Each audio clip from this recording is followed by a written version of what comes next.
You had an option, sir. You could have said, I am not going to do it. This was just scattering money around to build gazebos and fake lakes. The one you bought, you can't build. You try to open up the treaty, you can lose everything. And don't try to paper over what's happening in people's lives. It's still time for a change. We had to take over the mess that you left us. It's not economically disastrous. It's a smart economic thing to do. And an agreement between Quebec and Canada was always impossible. It's very unclear, Mr. No, don't use gobbledygook.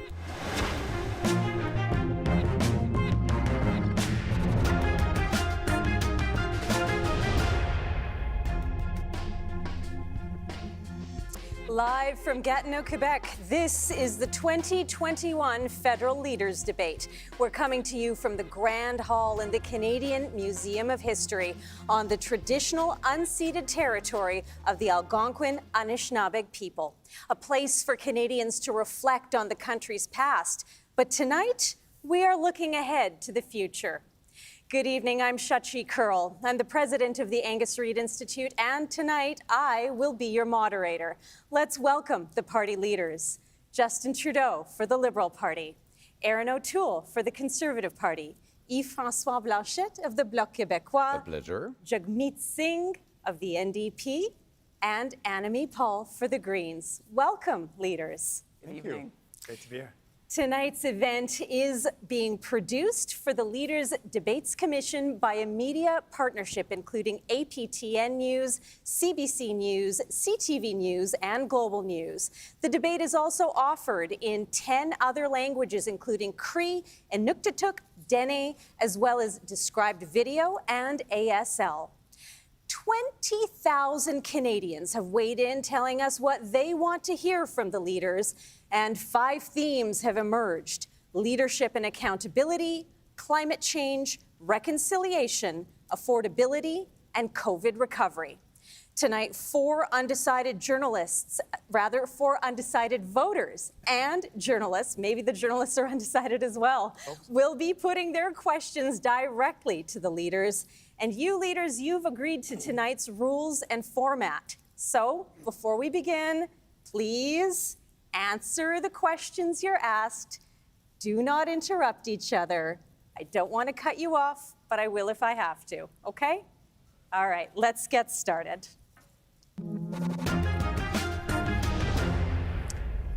You will each get a different question, and you have 45 seconds to answer. You all have a countdown clock. The theme is leadership and accountability. Your speaking order has been determined by draw. And Mr. Singh, you are first. Hi, Mr. Singh. Hi there. Mr. Singh, you are popular and you inspire many Canadians, but your platform is full of big promises. And when it comes to how you'll pay for it all, there's not a lot of details. Given this, how can Canadians know that you are really ready to lead? I really appreciate the question, and I want to say good evening to everyone tuning in. There is a serious question that people are asking themselves in this election. They're wondering who's going to pay the price of this pandemic and the recovery. And we do have bold plans about how we can invest in people. But we are the only party with a credible plan that will not put the burden on people, that will not cut the help that they need. Unlike Mr. Trudeau and Mr. O'Toole, the billionaires should pay their fair share. We should end the loopholes and the offshore tax havens that mean billions of dollars are lost, that we are not able to invest in people. We want to put the burden on those that are at the very, very top so we can invest in the solutions that people need, tackling the climate crisis, investing in housing. All right, thank you, Mr. Singh. Next to you, Mr. Trudeau. Because you wanted a new mandate, you plunged the country into an election even as the pandemic spurs thousands of new cases. But over the last 18 months, opposition parties have largely stood with you, putting the nation above politics. Why aren't you doing the same? How can you justify an election at this time? Thank you, Ms. Curl. I think, first of all, I want to thank Canadians for being here tonight, making an important choice, and also, quite frankly, for everything you've done over the past number of months to help get ourselves and our neighbours through this. Tonight, over the next couple of hours, you're going to hear some very, very different and very strong ideas that are radically different about how we're going to move forward through this pandemic to end it, how we're going to build back better. Those decisions are going to be taken by your government now, in the coming weeks, this fall, not a year from now, not 2 years from now. Could it not have waited a few months, Mr. Trudeau? I know you want to go harder and faster on vaccinations. I know you want to go harder and faster on climate change, and you get to choose exactly that in this election. All right, that's time. Thank you. Mr. Blanchet, to you. You deny that Quebec has problems with racism, yet you defend legislation such as Bills 96 and 21, which marginalize religious minorities, Anglophones, and Allophones. Quebec is recognized as a distinct society, but for those outside the province, please help them understand why your party also supports these discriminatory laws. The question seems to imply the answer you want. Those laws are not about discrimination. They are about the values of Quebec. And yet religious minorities, sir, cannot progress if they wear their religious gear. Quebec is not recognized as a distinct society. It's been recognized as a nation on June 16th by the Parliament. 281 votes said that Quebec is a nation, and everybody here seems to agree with that. No more distinct society, which never had any meaning anyway. Meaning, not meeting. So, again, why the discriminatory laws and your support for it, sir? You may repeat as many times as you want that those are discriminatory laws. We are saying that those are legitimate laws that apply on Quebec territory, and there seems to be people around here who will share this point of view, which is a gain by itself for Quebec. All right. Thank you, Mr. Blanchet. Ms. Paul, to you. For millions of voters, this is the climate change election. But at this critical time, you've been bogged down in internal strife. If your own party doesn't fully support you, how can Canadians trust you to lead through one of the most defining issues of our times? It's an excellent question, and it's an honor to be here tonight on the unceded territories of the Algonquin peoples. It has been a very difficult period, and do I wish that our party had been further ahead, particularly at this moment? Absolutely. Do I believe that we have wonderful candidates running all over the country that you should consider voting for? Absolutely. Being who I am and in this position has been incredibly hard. Being here tonight was not an obvious thing. I've had to crawl over a lot of broken glass to get here. I'm proud to be here. I'm proud to be the first of my kind. And because I am the first of my kind, I know that I won't be the last. Thank you, Ms. Paul. And to you, Mr. O'Toole. Mr. O'Toole, you recommend vaccinations, but you won't make your candidates get them. You have a climate plan, but you won't dump a candidate that shares climate conspiracies. You're on record supporting the LGBTQ2 community, but you allowed half your MPs to vote against legislation protecting them. Tell me, how can voters trust that it's you and not your caucus that will be in charge of a conservative policy agenda? Well, thank you, Ms. Curl. I'm a new leader of the Conservative Party, and we have a plan to get the country back on its feet after a difficult 18 months in this crisis. I'm a pro-choice ally to the LGBTQ community. That comes from my service in the military, where I served alongside people from all backgrounds, all orientations, putting the country first. And our platform, including a detailed plan on climate change, is about making sure we secure the future.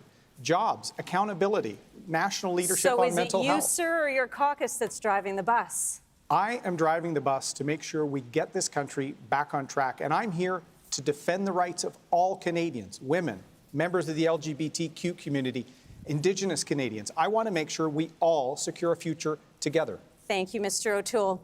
All right, leaders, thank you. It is now time for our first face-to-face debate. Mr. Trudeau, Ms. Paul, you're up. Starting with Mr. Trudeau, based on this question. You call yourself a feminist, but on your watch, sexual misconduct in Canada's armed forces continues to run rampant. Tell me, why are you allowing these unacceptable conditions to continue? I think we recognize that there are systems and institutions that need to change across the country, and that's why, from the very beginning, we stepped up with policies, new policies, stronger policies and processes to support every survivor, everyone who comes forward, because nobody deserves to work in a workplace where they are being discriminated against, where they are being harassed or hassled. We have been unequivocal about that. My leadership has been unequivocal about that. Yes, these problems continue in workplaces across the country, particularly in the military. That's unacceptable, which is why we've taken even stronger measures. It's unsatisfactory to have to say, we're relying on process in this. We want to just be able to have easy answers. Ms. But Paul, this is what's not your an response issue to that? with easy answers. You have to fall back on process. I have said before, and I'll say again tonight, that I do not believe that Mr. Trudeau is a real feminist. A feminist doesn't continue to push strong women out of his party when they are just seeking to serve. And I will say their names tonight and thank them. Thank you, Jane Philpott. Thank you, Jody Wilson-Raybould. Thank you, Selena Cesar-Chavez. And I'm here tonight thanks to the work that you have done. I believe that if there were more women on this platform tonight and in previous years, that we, in fact, would have better laws in our military. We would have childcare at this point. We would have many of the things that we need. I am the only woman, other than Elizabeth May, to be on this platform in the last 18 years. The Liberal Party has never had a woman lead it. I think it's time for the party to examine its priorities. I think, Ms. Hall, you'll perhaps understand that I won't take lessons on caucus management from you. And I think what I will keep that I won't focused take on lessons for is you. women. Finance Minister has moved forward on all right, Mr. Trudeau. Mr. Trudeau, I'm sorry, that's time. We have, and Mr. Singh, this next topic is for you to debate.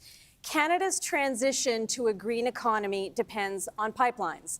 At a time when Ontario and Quebec face uncertain energy supply over Line 5, this country cannot extract nor distribute oil domestically. Our theme is leadership. Tell me, which one of you is best to lead on these complex issues?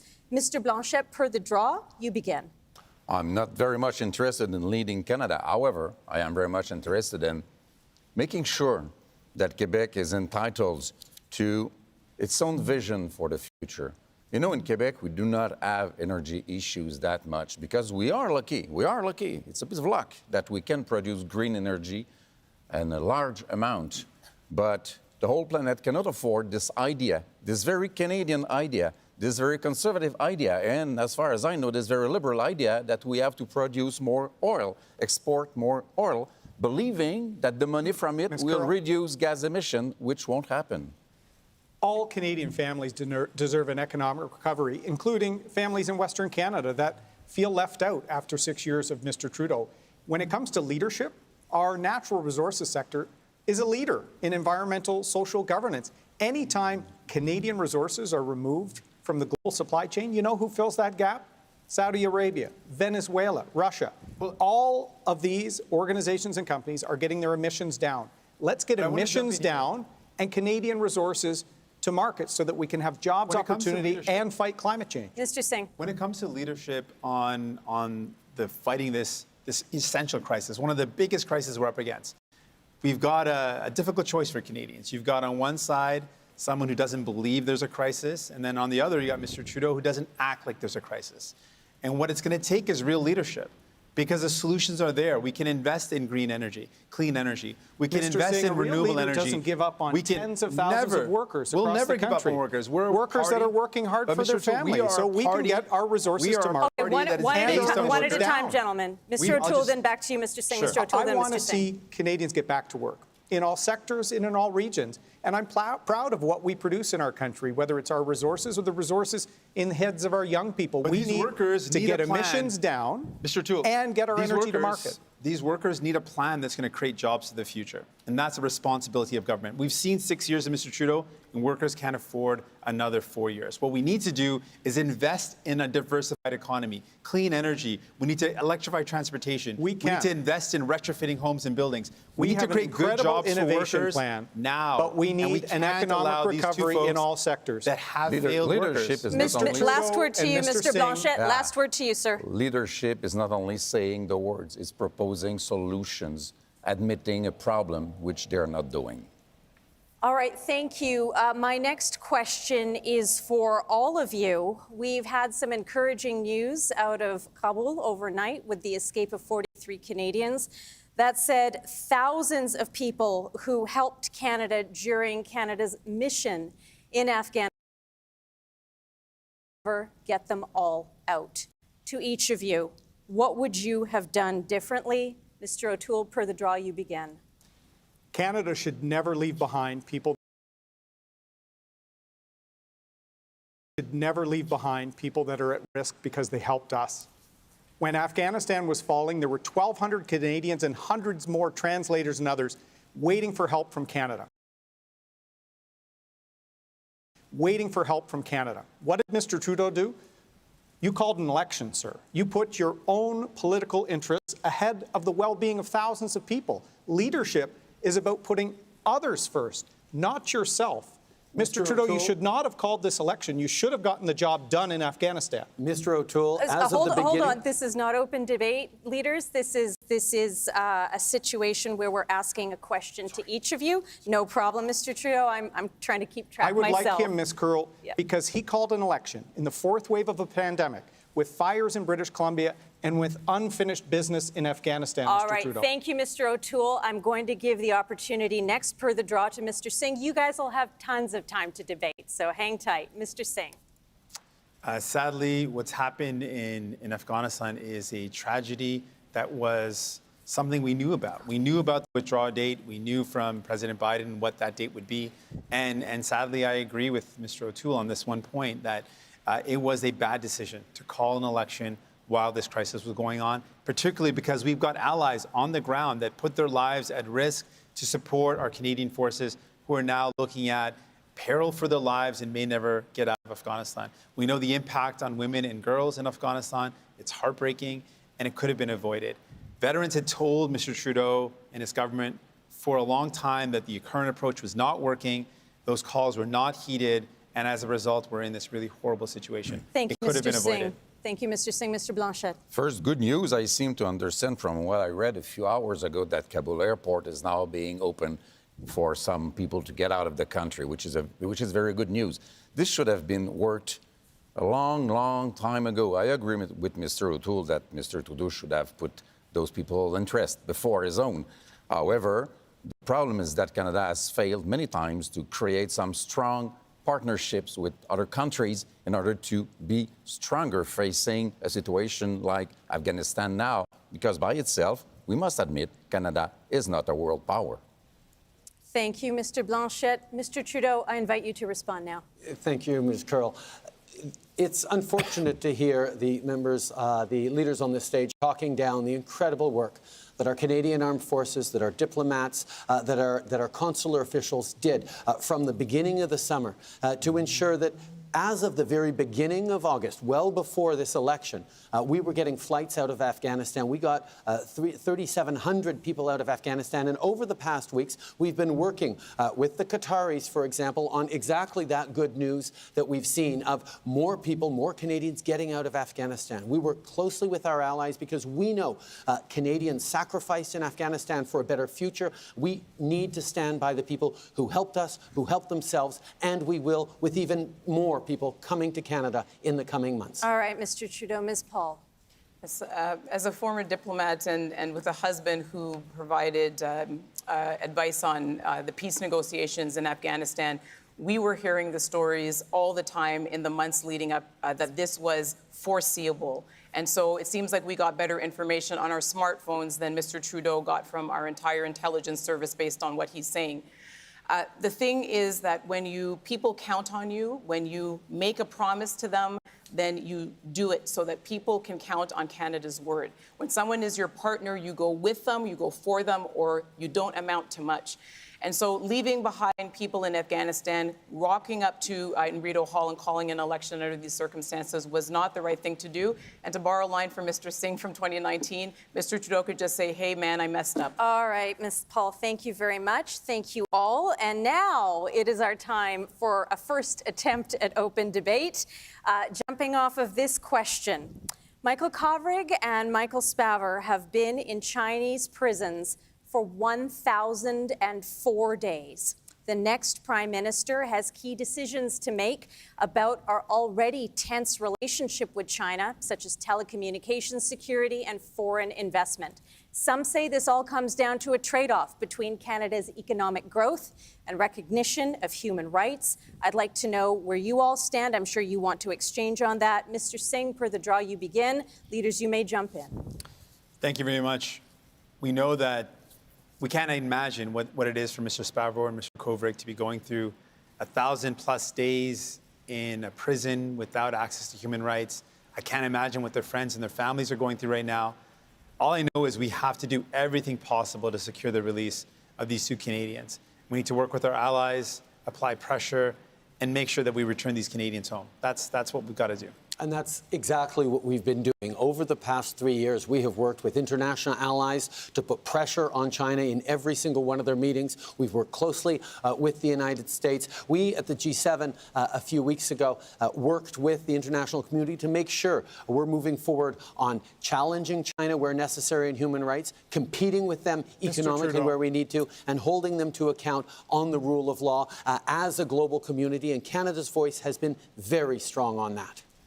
Canada's voice has been absent, Mr. Trudeau. We have not worked with our allies on Huawei. We have not stood up for the 300,000 Canadians in Hong Kong. We have not fought for the 2 Michaels and put pressure on the communist regime. We have not stood up for human rights. Sir, you did not show up for a vote declaring a genocide towards the Uyghur people. You didn't show up. Canada is the country that was leading the fight against apartheid. We created the UN Human Rights Code. We should be leaders for our values, sir.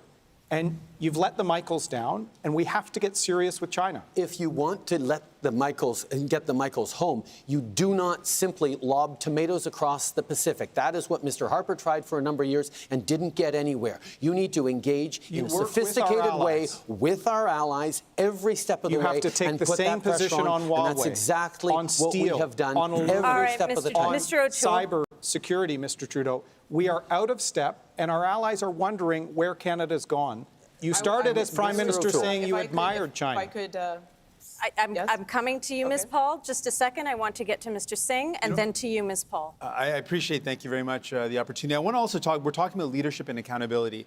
And in this pandemic, one of the moments I think of leadership that has been a failure is the fact that when we talk about leadership, it means finding solutions. And in our long-term care homes here in Canada, we saw the worst conditions in Mr. Singh, we're going to have time to chat with that later. The topic is China, human rights and economic growth. To you, Ms. Paul.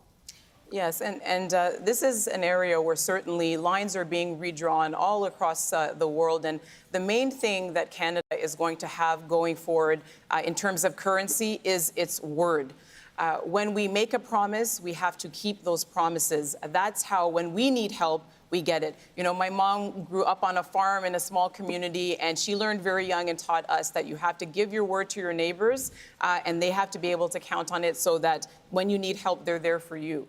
And so when we don't show up, when we're asked for vaccines from COVAX, and then we take vaccines from COVAX, when the Uyghur ask us for help to declare a genocide and we don't do that, when we don't show up on the climate by setting targets that are ambitious, but at the same time in line with our international partners and do our fair share, then our word doesn't count for much, and then it makes it very hard for us to help people like the Michaels when they need us the most. Mr. Blanchet, did you want to get in on Throwing this? tomatoes might not be the solution, but I would submit humbly that doing nothing might not be the solution either. The Mr. Trudeau's record on human rights is not perfect. We might name the 2 Michaels, we might name Uyghur in Xinjiang, we might name Taiwan, Hong Kong, we might name Catalonia and Mr. Puigdemont, we might name the worst of all, Mr. Blanchet. Raif Badawi being still held in Saudi Arabia because Canada wants to sell weapons and military supply to Saudi Arabia, which is unacceptable. The Parliament voted... Okay, gentlemen, one at a time. 2 seconds. The Parliament voted unanimously to give citizenship to Raif Badawi. Nothing has been done afterward. All right. Whoa, Mr. O'Toole, Mr. Trudeau, Mr. Singh. Mr. Blanchet is correct. Canada is needed back on the world stage. We may be smaller than China with respect to population and economy, but we are a giant when it comes to our commitments to human rights, to dignity, and to the rule of law. And we have to start working with our allies to take a more serious approach for human rights, standing up for our workers on fair trade, and making sure that our voice is a principled one on the world stage again. The problem with Mr. O'Toole and his principles is he says all the right-sounding things, and he's working on reassuring everyone that he's right there as a strong leader. But he can't convince his candidates to get vaccinated. He can't convince his MPs to follow his let's keep the theme, Mr. Singh. You wanted to get in. I'm giving the last word. I'm giving the last word to Mr. Singh. Mr. Trudeau, please. To you, Mr. Singh. Leadership means standing up. It means standing up for the Uyghur in China. It means standing up to defend people around the world. It also means showing leadership when it comes to fighting the climate crisis. We've got the worst record under Mr. Trudeau in the G7. So that's not leadership, certainly not. All right, thank you very much. Thank you, leaders. We are now moving on to our next theme, which is climate change.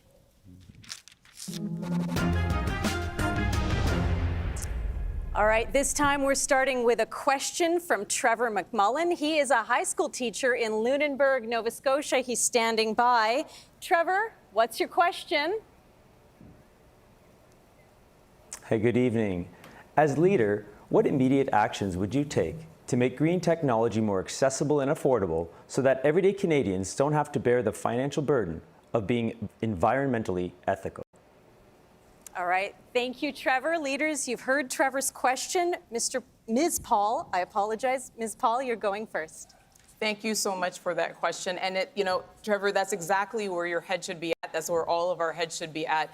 How can we use this opportunity to seize the moment to create a green economy? How can we incentivize every single person in Canada, every company, and every enterprise to adopt green technologies? How can we become a global leader?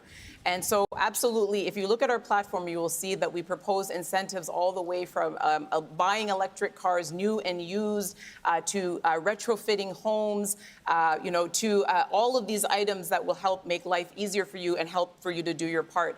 But this is a national and international issue. We need national leadership on it, and we need it across party lines. Thank you, Ms. Paul. Mr. Singh. Thank you. Thank you, Trevor. I really appreciate the question.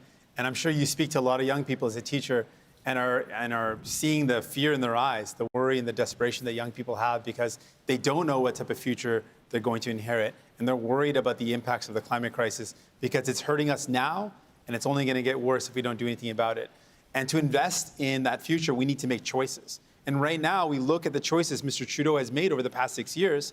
He has promised to end fossil fuel subsidies, but instead of ending them, he has increased them to $900 million per year.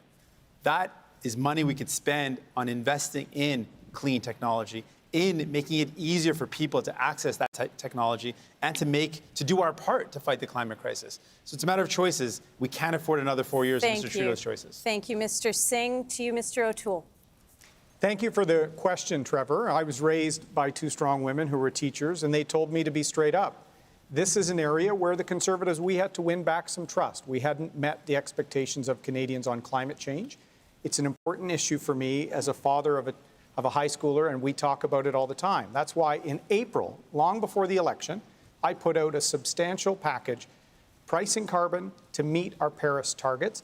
And what's interesting, our low carbon savings account will allow people to actually make green choices to lower their carbon footprint. This approach is innovative because it would allow all Canadians to know what their carbon footprint is and make those innovative investments to lower it. I think we all have a role to play, and our plan is detailed and we'll deliver on it. Mr. Blanchet.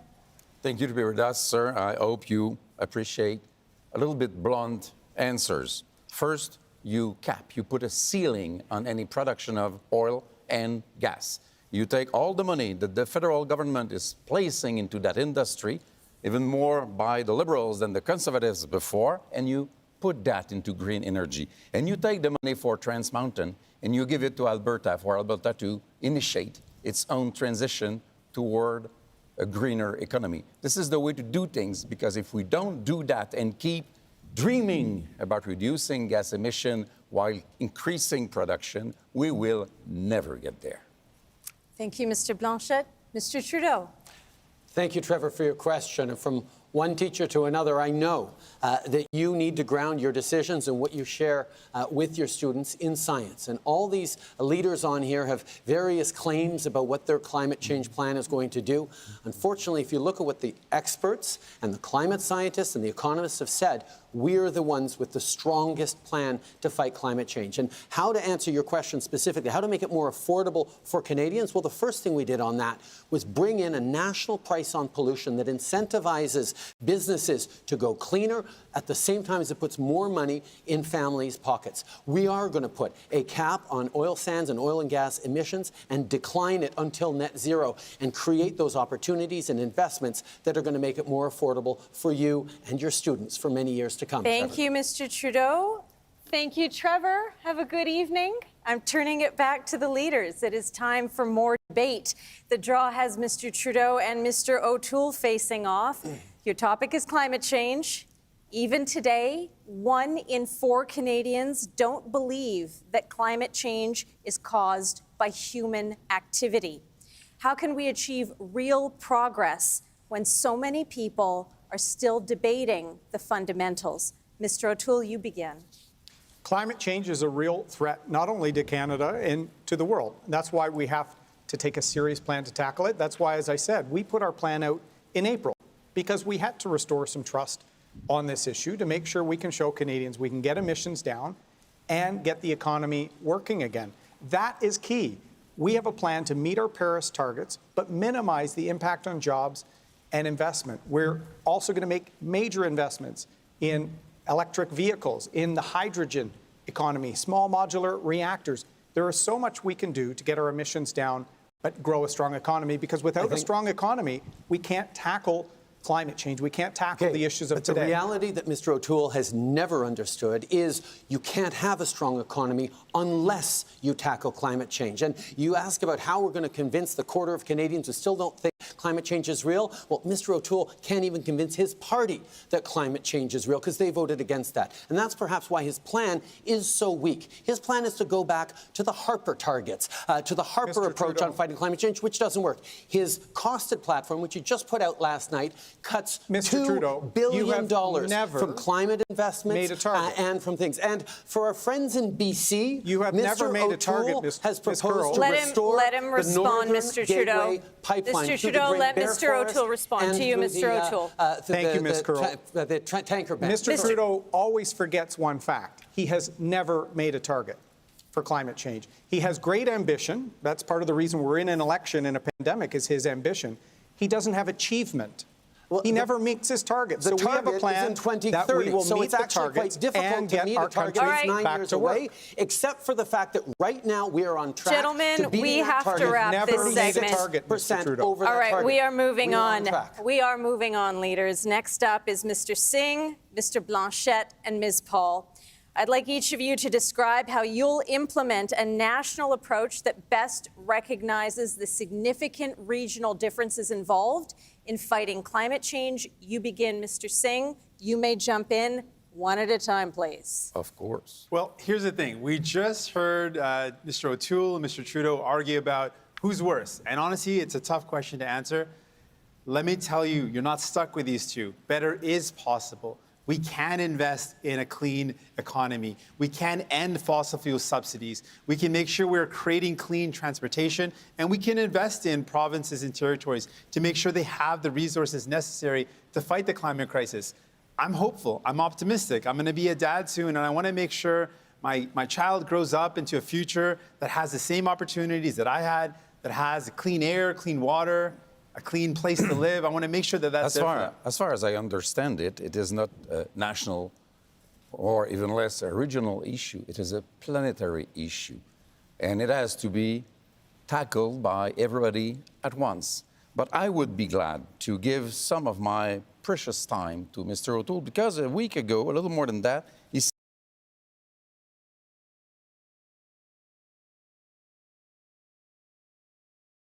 in French that he did not want anymore to have a pipeline to go through Quebec. That was quite a statement. He said that in French, no more pipeline through Quebec. I want to hear that in English tonight. Please, please. Well, Mr. Quite- Mr. Hold Blanchet, on, hold on. Quite This honestly, segment If he's is. given time, I'll take time. No. Quite frankly, this. We're not gonna let that happen. This on the climate, this sort of approach is going to get us issue.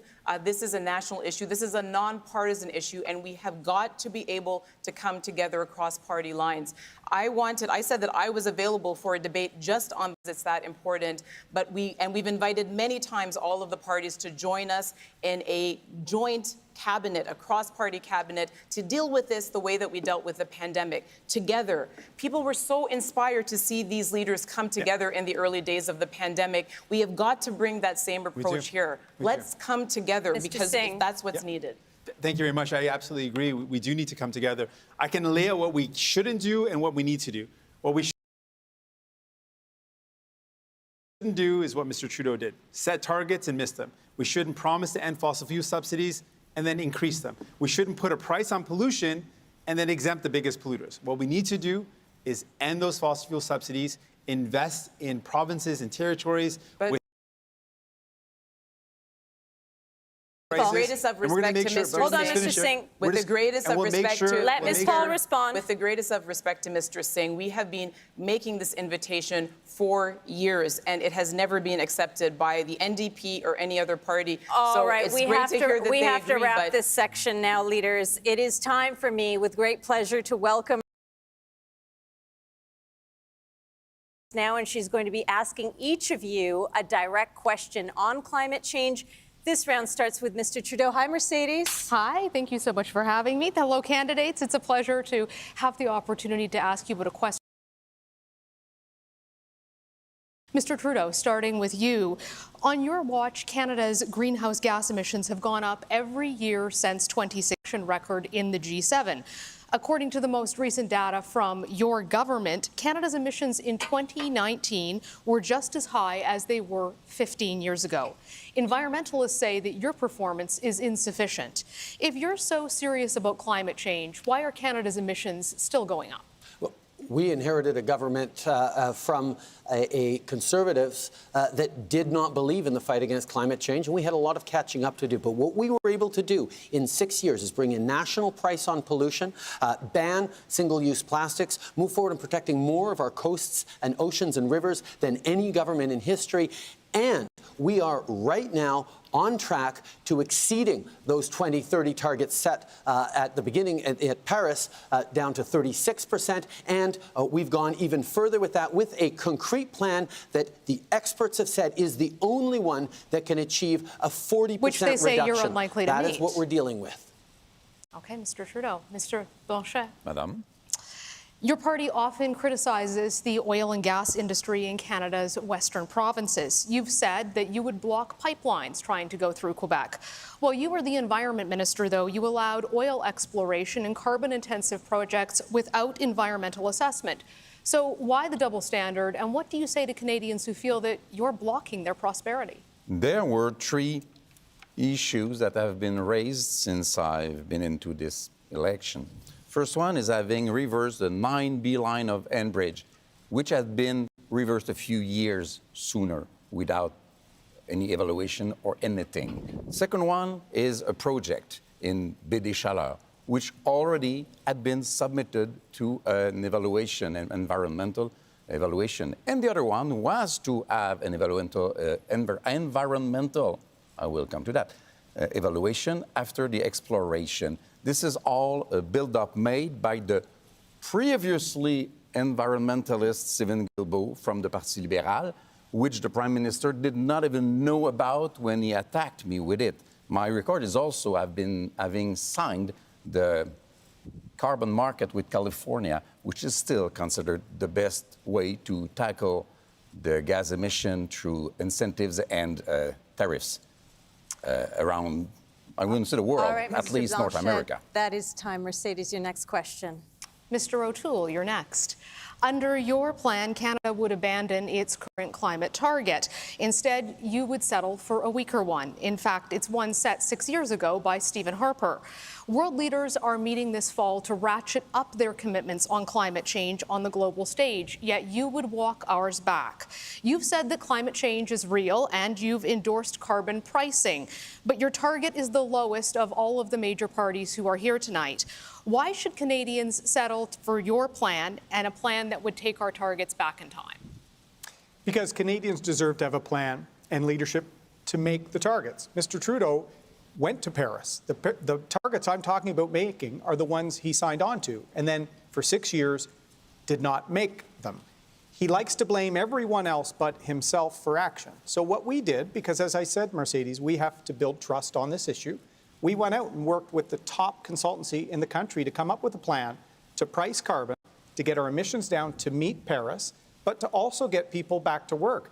After COVID-19, with $500 billion worth of debt put on by Mr. Trudeau, with a cost of living crisis, we also need to have a strong economy to get our emissions down. We will make our emission targets, and I think it's important for Canada to have a plan to meet what it signs on to internationally.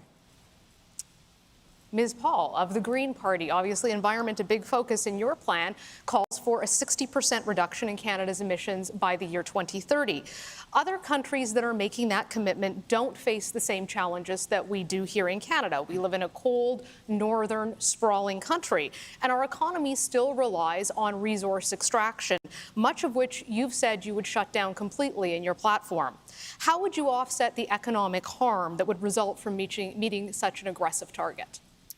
Thanks for the question. And first, let me say that when I think about our future and I think about the future of energy, Canada will remain an energy superpower, but we will be a renewable energy superpower. And I think about my brother who was a roughneck out on the oil patch until the bust during the pandemic. And I think about his future, and I know that we have got to diversify our economy. But I tell the people of Canada today that what happens next is really up to you. We can keep moving towards a mirage, and that is what these promises are, a mirage that's just out there in the distance that we never arrive at. Or you can send people back to Ottawa from every single party who are committed to working together across party lines on the greatest existential challenge of our time and seizing the opportunity of a truly green recovery. Mr. Singh, you accuse the Trudeau government of being all talk and no action when it comes to climate change, and yet you won't even give Canadians a straight answer on whether or not you would cancel the Trans Mountain Pipeline expansion. You've had years as NDP leader to develop a climate plan. Your platform has lots of big ideas and big targets, but almost no details on how you would get there. Don't you owe Canadians a clear answer on your climate roadmap, and will you provide one tonight? Absolutely, and I'm honored to do so. We've got a bold plan that's going to take a lot of courage, that requires lots of investment, because we know how serious this crisis is. And we know what we're up against. Unlike Mr. Trudeau, we're not going to blame previous governments. We know that in power, we have the power to make a change. And if we vote for the same things, we're going to get the same results. So I want Canadians to know you have a choice. We are committed to ending. What is your plan, sir? We'll lay some of it out. One of it is to end fossil fuel subsidies, use that to invest in clean energy. We would make sure we prioritize investing in electrified transportation. We would invest in retrofitting homes and buildings to reduce our emissions. There is so much that we can do. We are confident we can do it.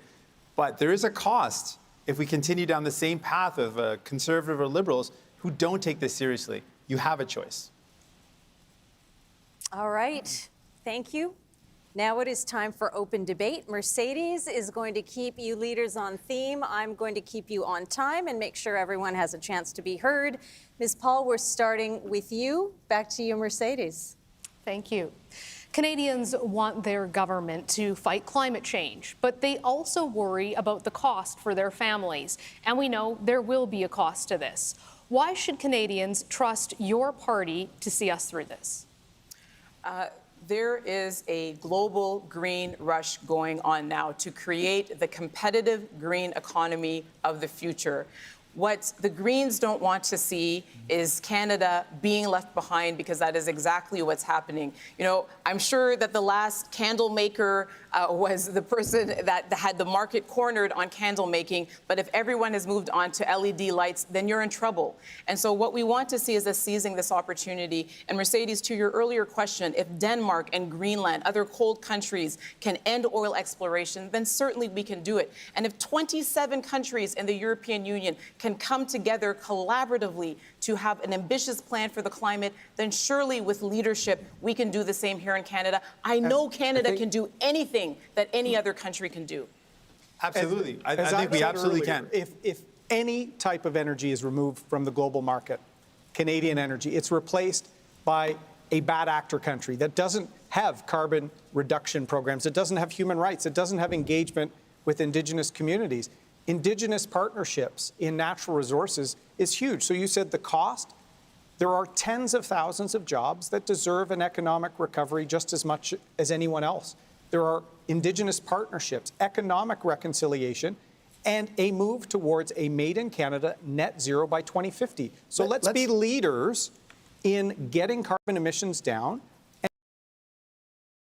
being world leaders on how we have natural resources, whether it's energy, timber, rare earth minerals for EVs, we can be world leaders again. Let's talk about the cost. The cost of inaction is an entire town of Lytton being wiped out by a climate forest fire.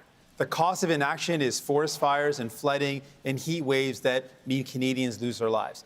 The cost of not acting means a young woman I met in Hamilton who looked me in the eyes and said, what's the point of me pursuing my education? What's the point of me finding a partner or even starting a family when I don't know what type of future I'll live in, let alone my child?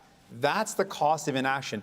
That's the cost of Mr. Trudeau, who had 6 years to do something about this. It's not 2 years. It's not a small mandate. 6 years, and he failed you, and it cost all of us. Mr. Trudeau. When we talk about a climate crisis, we have to deal in facts. And one of the facts I need to correct right now that everyone is laid into is we have not missed any of our targets. We are on track to exceeding our targets. And it's important that we are on facts. Secondly, I do have a question for Mr. Singh. We need to talk about science. We need to talk about experts. We agree on that, you and I both. So how is it that the experts that have rated our plan on climate and to be an F. Experts. I rate your track record an F, Mr. Trudeau. You've had 6 years. You don't get to rate. I rate politicians, experts. Why did the experts give you an F on your climate plan? Let Mr. Singh Let's respond, talk about Mr. right Trudeau. now. Let me respond to this. Let's talk. You're talking about the future. Let's talk about right now. You had 6 years. Why did you get Let me finish. F Let me on finish. climate? You've got the worst track record in all the G7 after 6 years. How can people trust you? Why didn't you put forward an ambitious plan? Mr. Singh, Mr. Trudeau, then Ms. Paul, then Mr. Blanchet. I don't accept that, first of all. I don't accept that at all. We've got a bold hold on, plan Ms. and Paul. a strong plan. Mr. Singh, thank you very much, Mr. Trudeau. You get heated about these things. He cannot explain why his plan is being panned by experts. Now, every politician up here says, we have the best plan. We actually have a record. And what Mercedes' question was, how do we make sure it's affordable? We brought in a price on pollution across the country that puts more money back in the pockets in the provinces where it had to be imposed because conservative politicians fought against it every step of the way. Ms. Paul, with the greatest of respect, I think the 5 PhDs in our shadow cabinet who put together our green recovery policy would disagree with you, with the experts. But I do want to say more generally that, again, this is getting us nowhere. We have got to be able to come together across party lines, not only to face the existential crisis that Mr. Singh described, but also to seize the greatest economic opportunity that Canada has seen within our lifetimes. We are being left behind. And if the United States can do it, if the European Union can do it, I know that we can do it. It's about a change in the culture. All right, thank you, Ms. Paul. Mr. Blanchet, did you want to get in? The clock shows that I'm quite behind everybody else, and I have 12 seconds left. Take some time, I will disagree sir. with the basic statement. There's possibility to create more wealth to absorb the cost of the changes that we need. We must stop opposing environment and creating wealth. It may go together well. This is the change that we have to do. Thank you, sir. Thank you, Mercedes. And now, leaders, we are moving on to our next theme, reconciliation.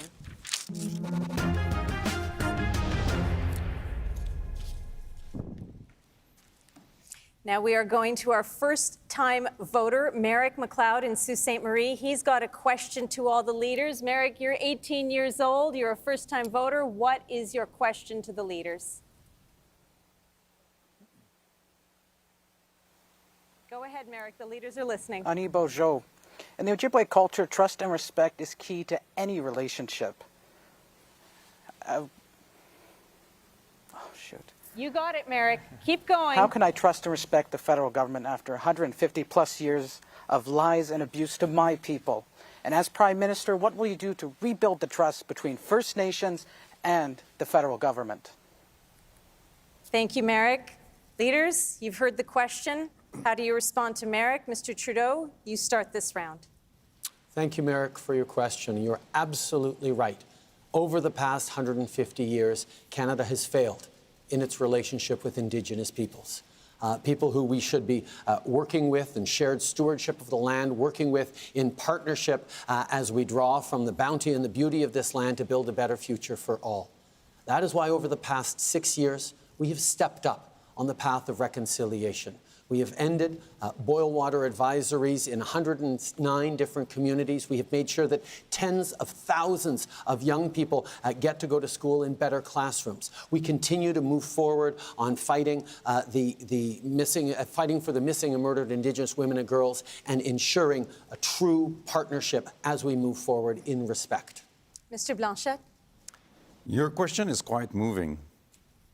I would say that no one is entitled to tell any nation what to do or what to think, and that every nation has to be recognized as such.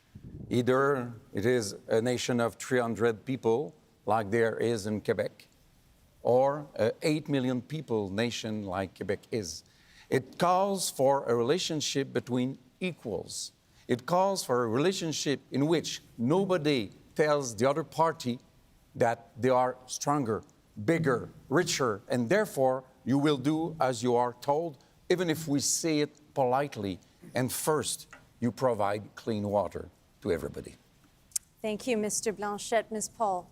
Yes, and thank you so much for the question, and I understand the anguish in it as well, because justice delayed is justice denied.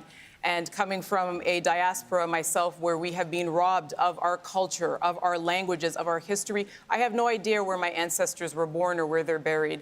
I completely understand how important this is and how frustrating it is not to have seen the action. I am tired of being up on these stages without Indigenous leadership here to speak for itself. Jody Wilson-Raybould, Mumalak Kalak, I'm thinking of you right now.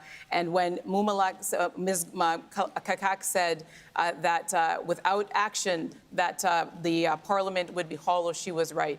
So Indigenous sovereignty, self-determination, nation-to-nation engagement, that is my commitment. Mr. O'Toole. Mr. McLeod, thank you for the question.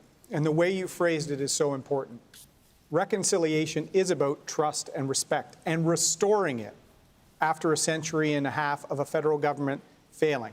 That's why, as opposition leader, my first question when I rose in the House of Commons was on a call to action on reconciliation with respect to Indigenous health.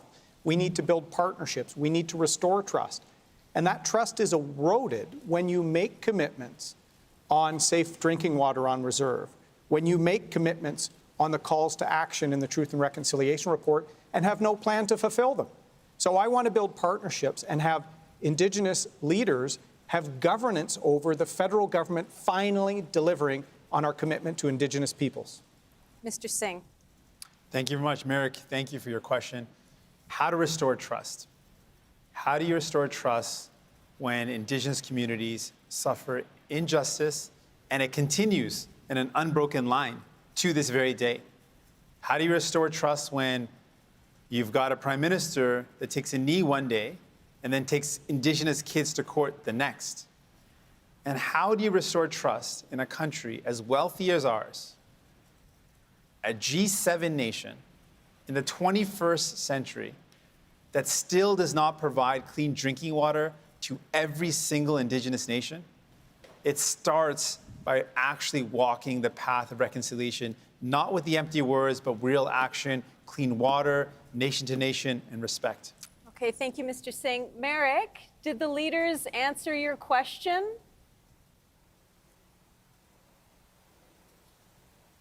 Yeah. All right, thank you very much. Miigwech. Miigwech. Messieurs Blanchette and O'Toole, it is your turn to debate now. You've promised more money to search for unmarked graves, but so much more needs to be done to achieve meaningful reconciliation.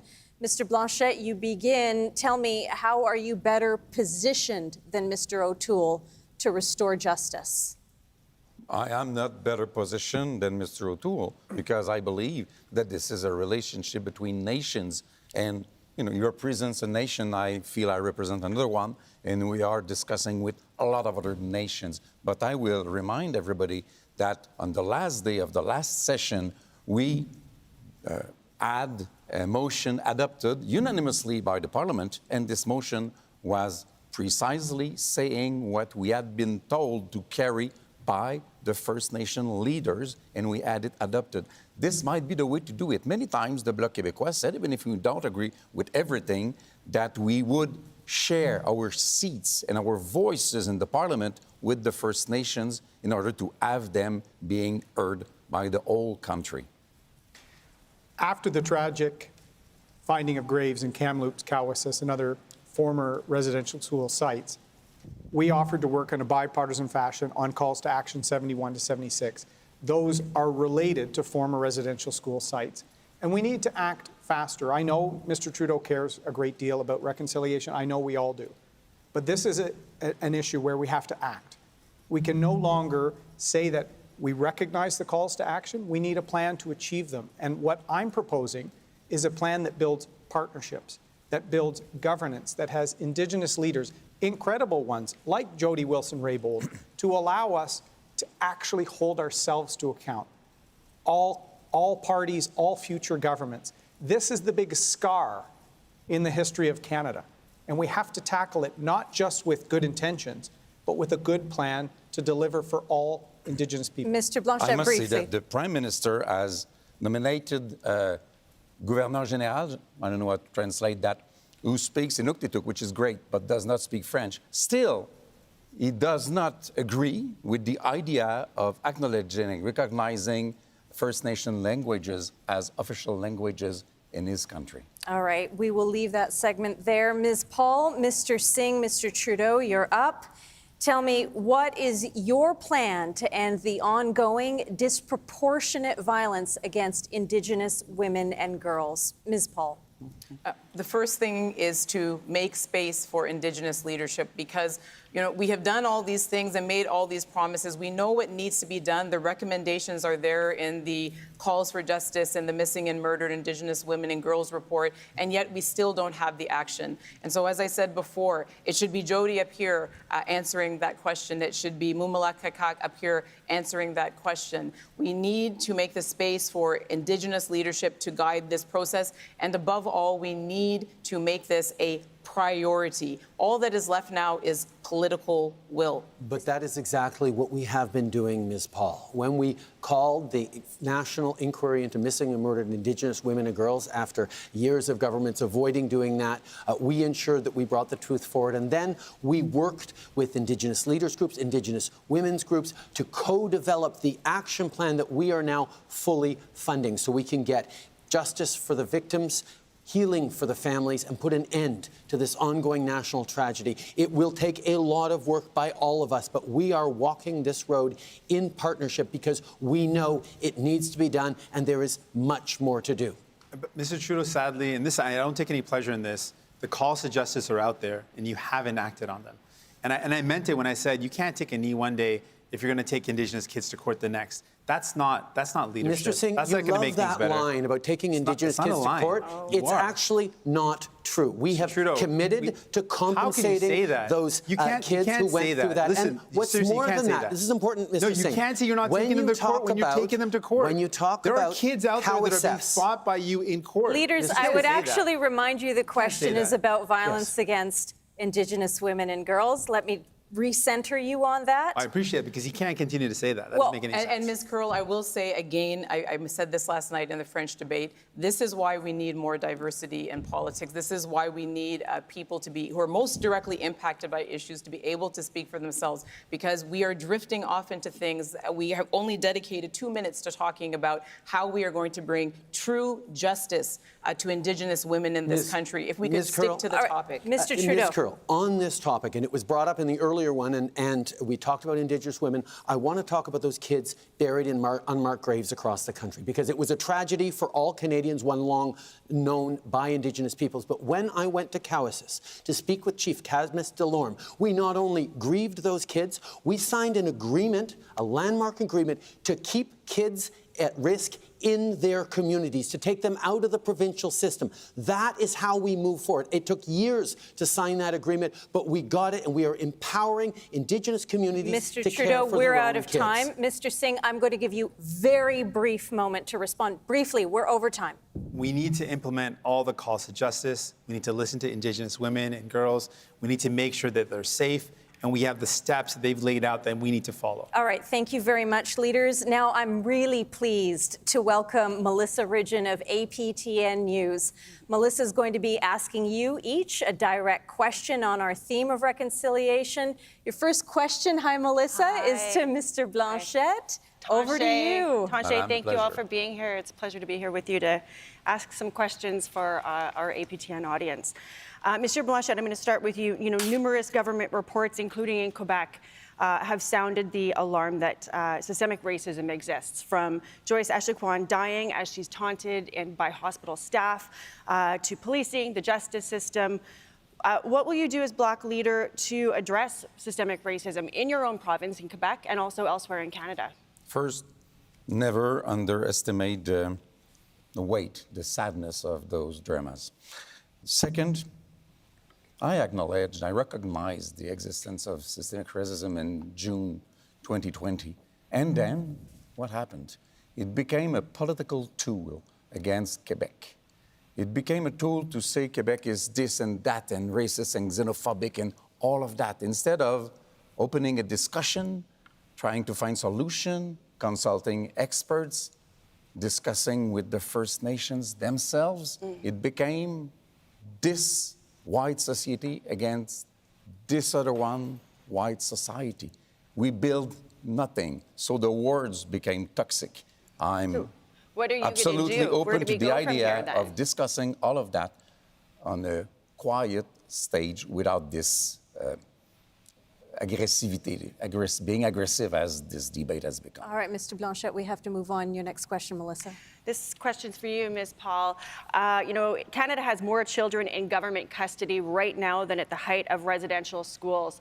New legislation, child welfare legislation, actually takes the onus on and puts it on the First Nations communities to bring their kids back, cleaning up the mess that Canada has created, essentially.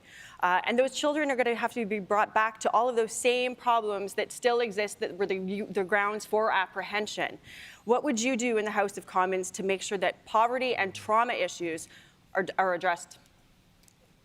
Thank you very much for that question. And absolutely, we mentioned that not that long ago in one of our statements that the residential school system had been replaced by children in care, and that this was just perpetuating the legacy of trauma.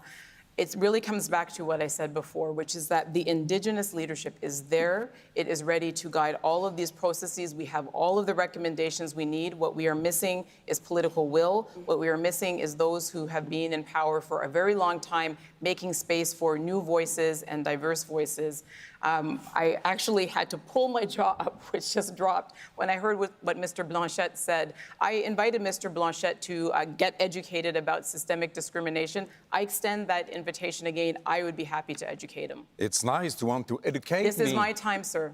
It is. Thank you. So nice time to insult people. That was not an insult. It was an invitation to educate yourself. This is Leader Direct Questions. There Melissa, should be Mr. some decency in Blanchette. this debate.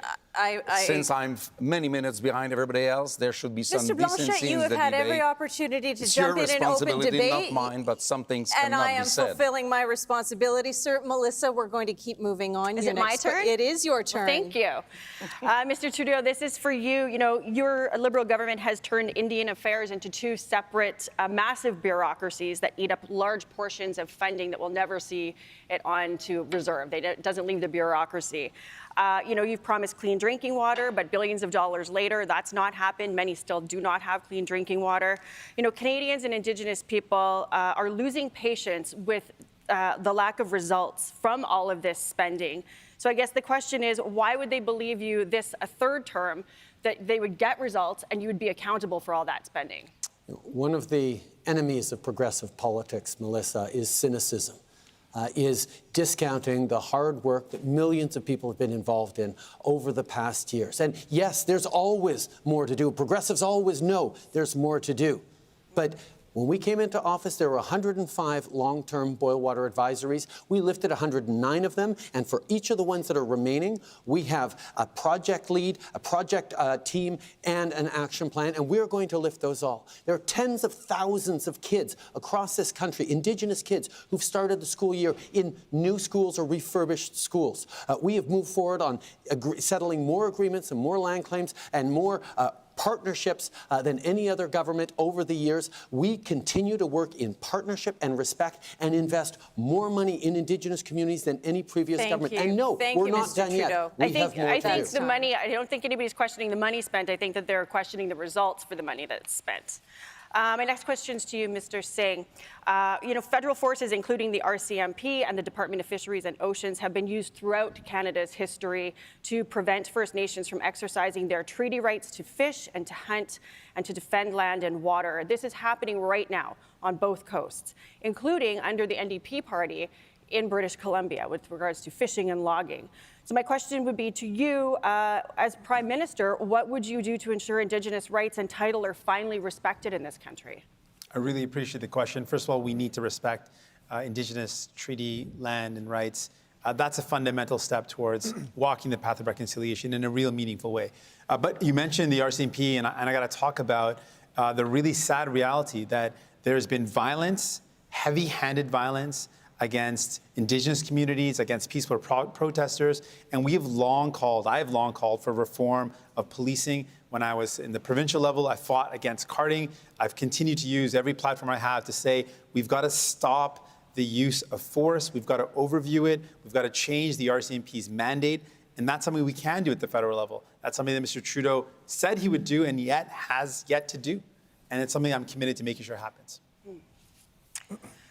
Mr. O'Toole, next question is for you. You know, you voted against the UN Declaration on the Rights of Indigenous People that would share decision-making power with Indigenous people over what happens on their land, and you also want to criminalize Indigenous dissent that's expressed through blockades or protests. So the question is, if you're Prime Minister, how could Canada build a respectful nation-to-nation relationship with Indigenous people?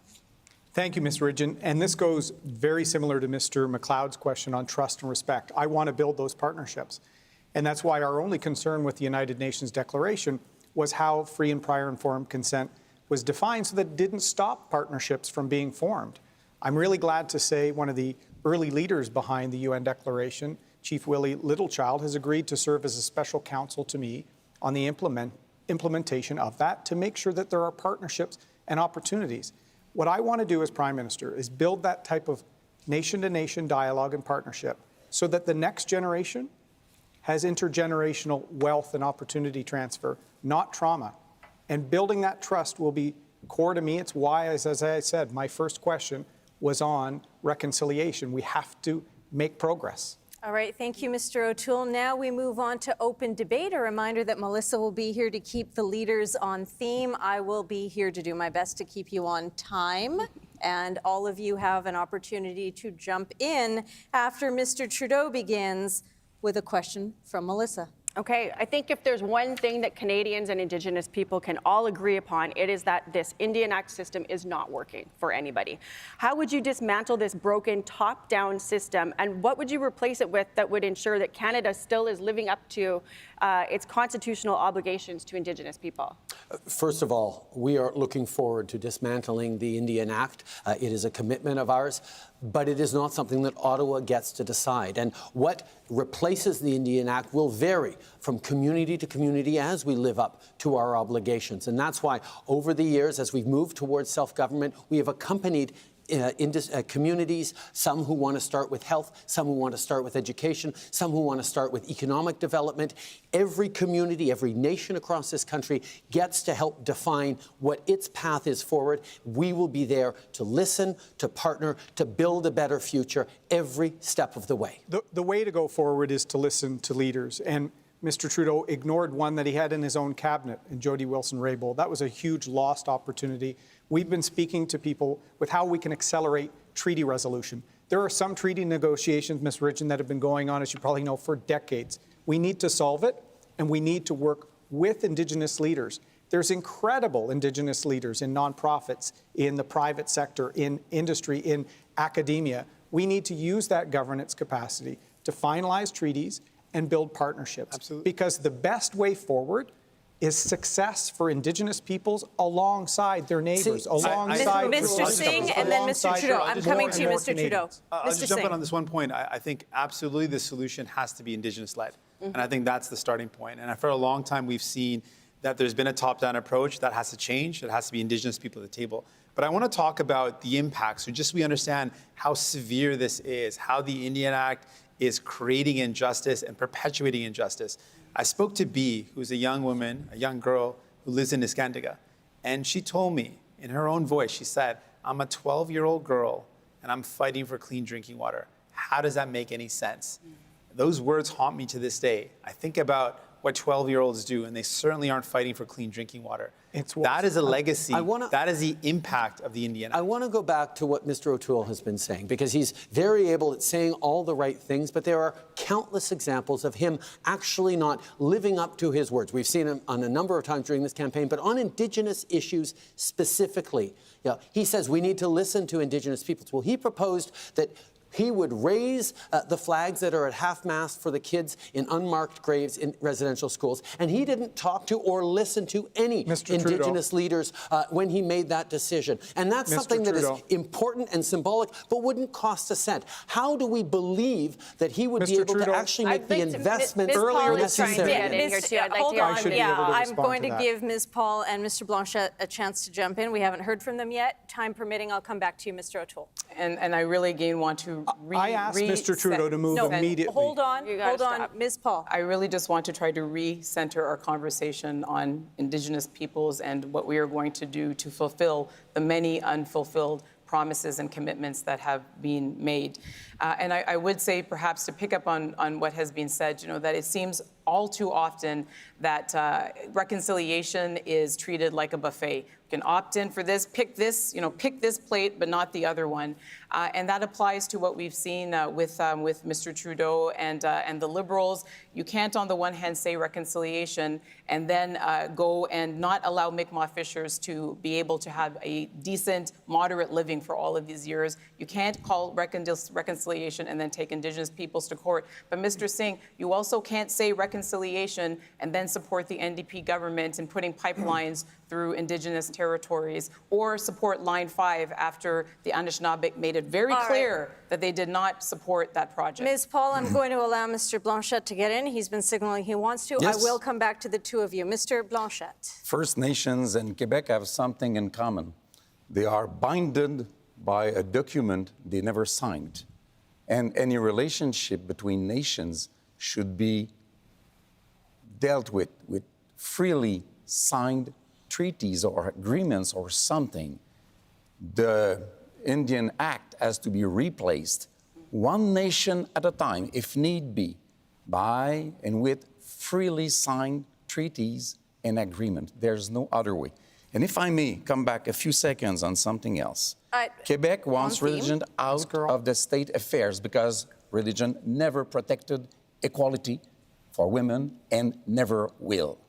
We are over time. I'm going to give you both a chance to briefly respond. Mr. O'Toole, then Mr. Singh. Briefly, please. I am proud of this country, and I think if you love your country, you can dig deep to make it better. So as Prime Minister on the National Day of Reconciliation on September 30th, I will raise the flag with a commitment to move forward on calls to action. Mr. Trudeau promises things, doesn't deliver, and then when people protested him, he mocked them.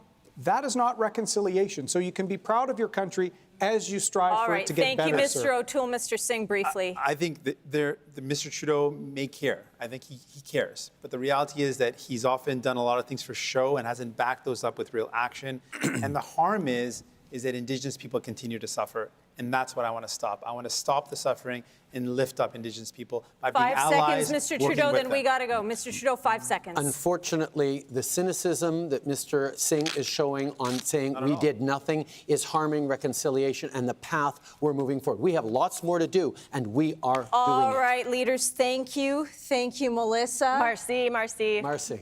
And now it is time for our fourth theme for the night, affordability. It's time now to bring in Janet Falla. She is a senior working part-time in Burlington, Ontario. Good evening, Janet. Please tell us what your question is to the leaders. My question is this: at my age, I never imagined that I would have to keep on working, but I have to afford to live where I do. So I'd like to know, when they become Prime Minister, what will they do to help us seniors survive? Thank you, Janet. Leaders, you've heard Janet's question. We're starting with you, Mr. Blanchette. Merci, Madame. For many months now, the Bloc Québécois has demanded for the government to increase the amount of money being provided on a monthly basis to our elders. It's nowhere in the Conservatives' program. And in the Liberals' program, it starts at 75, nothing below 75 for this pension. I'm not sure about the word in English. It has to be done. Those people are those who suffered the most from the pandemic. Their power to buy things was reduced. The fact that they were alone more than ever before was made worse. And the stress, the anxiety they lived with is terrible. We want something to be done, and it has to start with a monthly check, seriously increased. Thank you, Mr. Blanchette. Mr. O'Toole. Thank you, Ms. Valla, for the question. This is a crisis facing our country, affordability, and it's hitting our seniors the hardest. That's why in Canada's recovery plan, our plan to give you a break, we're going to double the Canada Workers' Benefit. There are many seniors like you having to work to keep up with the cost of living. We're going to double that for you to give you a break. We're going to get bills down for internet, for cellular phone. We're going to get grocery bills down. That is our plan and our commitment. And in December, we're going to give you a break with the GST holiday and help bricks and mortar stores in the process. Mr. Trudeau is borrowing every day $424 million, and he's causing an inflation crisis. We have to secure our future, and that's our commitment to you. Thank you, Mr. O'Toole. Mr. Trudeau. Ms. Fallish, thank you so much for your question. We know that seniors have been deeply affected by this pandemic, the isolation, the extra costs, which is why we stepped up with a one-time support so you could help get through this pandemic. But we need longer-term supports. One of the first things we did was increase the guaranteed income supplement for our most vulnerable single seniors when we first got elected. We're doing that again in our proposal in this election. We're also moving forward with increasing the OAS for all seniors over 75 because we recognize that the costs continue to increase as you get older and continue to want to live at home. We're giving you more supports so you can stay at home safely and make those renovations importantly. We will continue to have your backs as we have through this pandemic and into the future. Thank you, Mr. Trudeau. Mr. Singh. I want to thank you so much for your question. And one of the things that you mentioned is that you didn't think you would have to keep on working. And I don't think our seniors should have to work. If seniors want to contribute by working, that's absolutely their right, but you shouldn't have had to work. And in a country as rich as ours, we should make sure our seniors are able to retire with dignity, that you've got the supports necessary to live a life of dignity. So what we're proposing to do is put in place a guaranteed income for seniors so they can live with dignity and not have to worry about paying the bills. That's a starting point. What we've seen so far is that Mr. Trudeau and Mr. O'Toole both are going to either cut the help that you receive or put the burden back on people like you. We believe that the ultra-rich should pay their fair share for once and invest in you, invest in families, invest in people. Thank you, Mr. Singh. Ms. Paul. Thank you very, very much for the question. And as someone who comes from a family where my grandma and grandfather had to work until actually they were kicked out of working because they needed to keep working to afford the basics, I completely understand what you're saying. And this is an opportunity for us to learn the lessons from this pandemic and to really get to the heart of things and to stop talking about the symptoms, but get to the root causes. We need to have, absolutely, and it's so wonderful to see the consensus building around a guaranteed livable income so that whatever your circumstances, you can live with dignity. We need universal long-term care. That's a huge expense. It was for my family. And we need more affordable housing. Let's get to the root causes. Thank you, Ms. Paul. Mr. Singh and Mr. Blanchette, you will both square off now. You both talk about affordable housing, but we know that affordability means different things to different people depending on where in the country they live. So when you talk about affordable housing, who are you really talking about? Per the draw, Mr. Singh, you begin. Mr. Blanchette, you may jump in anytime. We're talking about people who are spending right now more than half their income on housing. That's not affordable. People should not be spending so much on housing that they have no money left to pay for their groceries, to pay for their bills. And the sad reality is, since 2015 to now, the average cost of housing nationally has gone up to buy a home by $300,000. So far, the housing crisis has gotten worse over the past 6 years. We want to invest in housing. We want to invest to make it easier to buy your first home and to invest to make sure there's available, affordable rental homes. Let Mr. Blanchette respond. Could anyone tell me how to translate logement social?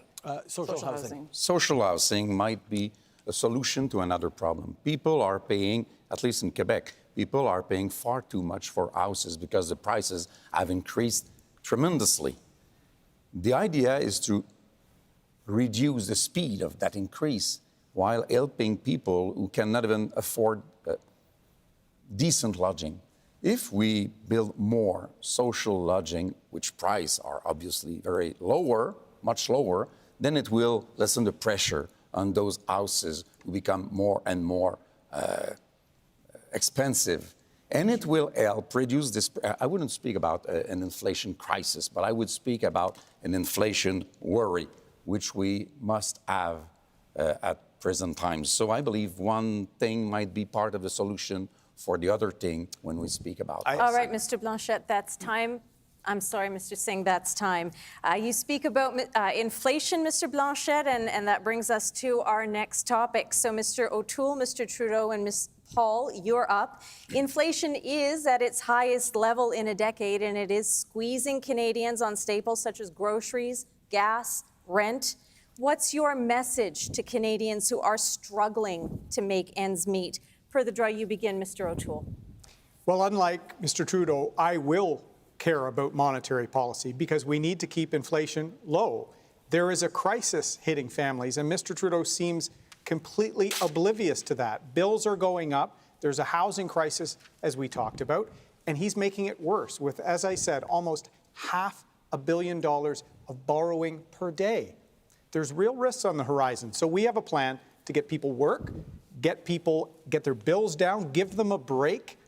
Canadians deserve a break and balance the budget over the course of the next decade. That's exactly what we need to fight against Mr. Trudeau's inflation. Try not to give families a break. Anyone. Ms. Paul. Trying not to interrupt anyone. You know, it's just an excellent question. And if you come to my neighborhood of Toronto Centre, you will see those people living in inadequate housing. You will see people paying more than half of their income just for things like childcare. And you know, there's this expression in my culture where you talk about soon come. It's the things that you delay to tomorrow and tomorrow that should have been done today. This is soon come. Soon come is now. We have got to learn the lessons of the pandemic and make sure that we have a social safety net in place that lets everyone live with dignity. When we invest in our people, we are investing in our future, and this is the time for us to do that. It costs us not to do it. Over the past year and a half, I made a straightforward promise to Canadians that we would have your backs. And that's what we did. During this pandemic, we were there to support people. But at the same time, we need to continue that. That's why we've put forward a $10 a day childcare proposal that will save the average family in Toronto close to $10,000 more than Mr. O'Toole's approach on childcare, which he would cancel. We also put forward a national housing plan that will invest $4 billion to work with municipalities to create 1.4 million homes. Mr. O'Toole's Let him on respond, housing, Mr.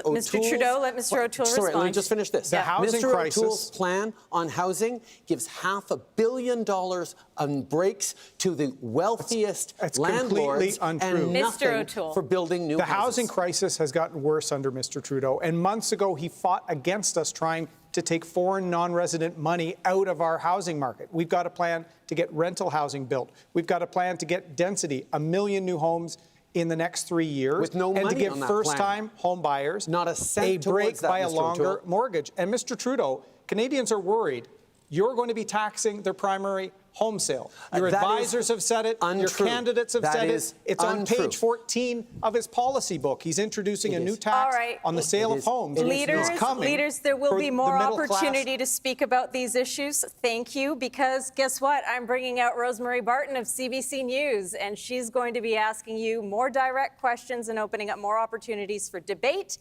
on this theme of affordability. Hey, Rosie. Hey, Shanti, thanks, and good to see everybody. Appreciate you being here. Let's try and get some answers this time, shall we? Ms. Paul, I'll start with you. One of the plans that you've laid out to tackle affordability is a guaranteed livable income. You mentioned it just moments ago. Give people a set amount of money to deal with their lives. There was an expert panel in British Columbia just recently that said that that is not the way forward, that actually is too complicated for the needs of our society, that the needs are too diverse. Why do you think this is still a policy worth pursuing? Guaranteed livable income is a policy whose time has come. We saw at the beginning of the pandemic how many people were thrown immediately into financial crisis because our patchwork system simply isn't working. There is a growing consensus. The members of the Liberal Party voted for it at their convention. The members of the NDP party voted it at their convention. 50 senators signed a letter calling for it. The time has come to ensure that everyone has the support that they need to live in dignity in this country. The Parliamentary Budget Officer looked at guaranteed livable income. He examined the model in Ontario, and here's what he said. He said that it would lift half of the people who are in poverty now out of it, that it was affordable, and that it would not disincentivize work. This is the time for a guaranteed livable income. Let's do it together. That's time. Thank you. Mr. O'Toole, childcare, as you know, is a huge expense for families. You would scrap the deals that the Liberals have made with provinces, which drops fees by 50% immediately and creates spaces, and eventually will reduce fees to $10. Instead, you're proposing a tax credit that would reimburse just some families $6,000 a year. So what does your plan do to create spaces and lower fees? Because as you know here, it's not just about affordability, but also about access. It's about helping all families now, not in 5 years helping some. And our plan would help lower income families with up to 75% of the cost. Our plan will also help that nurse on shift schedules that has jobs in the evening, that needs flexibility. What we want to do is help all families get ahead and provide more support. But if the nurse can't find a spot, Mr. O'Toole, income. what does she do? If the nurse can't find a spot, what does she do with her This gives her children? as much flexibility as possible. If there's not one in her suburban community, there is no space in 5 years under Mr. Trudeau's program. We want to give families the tools to make the best decision for the position they're in now, to have ability to help them in their circumstances. Our plan will be immediate. It will help all Canadian families.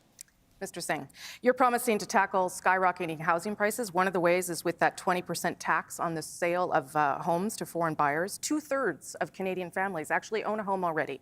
If you're successful at cooling the housing market, that would mean that people who have invested their life savings in their homes may not have it anymore. They're relying on that for their retirement. So what is more important to you? Helping younger people get access to the market, or allowing older Canadians who rely on the value of their homes to live? It's a really fair question. And when I spoke to people, I go door to door in my riding of Burnaby, people who've got beautiful homes. I ask them, what's the number one concern? They say housing. And I kind of look around at their house and say, well, you've got a home. They say, well, I'm not worried for myself. I've got a place, but I'm worried about my kids. And they're more concerned that their kids will never be able to find a home than their own circumstances, because they're okay. They are worried about their kids, and the reality is it is impossible for young people to even imagine buying a home, let alone renting a place that's in their budget. So we've got to get the big money out of housing. Young people, young families, professionals shouldn't have to compete. So your answer is that it is more important for young people to get into the housing market rather than protect people who have equity in their home We now? can do both. And our plan is that everyone's telling us the number one concern they have for their kids is that they're not sure they're ever going to be able to own a home. We want to change that. It's gotten worse with Mr. Trudeau. We're going to fix it. Thank you. Mr. Blanchette, nice to see you, sir. Seniors, as you were talking about off the top, they're really worried about the increased cost of living. You, as you said, have criticized the Liberals for increasing old age security only for those 75 and older. But statistics show time and again that older seniors are less likely to have employment income, and they actually have higher health expenses. So why should an increase in seniors go to all seniors instead of those who need it most? First, let's say that this Prime Minister is supposed to be the champion who fights against all kinds of discrimination. And it did create himself two classes of elder seniors. What they want is for those between 65 and 75 to spend their private funds in the meantime. No, but I've just given you the example about why. I've just given you the example about why the government may have done that, sir. It's because people who are 65 to 75. Answer, please? May I follow up, please? That those people generally stay employed and generally have fewer health costs. Those people have worked all their lives until 65 years old. They have paid for a pension that should be the same for everybody. And for some financial issues, the government creates two classes of seniors. It is unacceptable, and no calculation whatsoever should be so unethical. All right. Thank you, Mr. Blanchette. We are now moving to the open debate section. I just have a question for Mr. Trudeau, I believe. I'm very sorry. If you don't mind. I don't think we should let him off the hook. I think we would all agree. I got a little mixed up there. You're making some of our arguments on the other ones. Well, we'll make you uncomfortable now, sir. There we go. You said in 2019 that Canadians should never have to make the, and these are your words, impossible choice between paying for medications or putting food on the table. We have seen you, particularly in these recent months, willing to spend billions of dollars on programs that matter to your government. Daycare would be another example of that. Why is there no money in your platform or in your most recent budget for a national pharmacare program? Is it no longer a priority? And should you not just tell Canadians that, sir? No, it continues to be a priority because, indeed, no one should have to choose between paying for groceries and medications.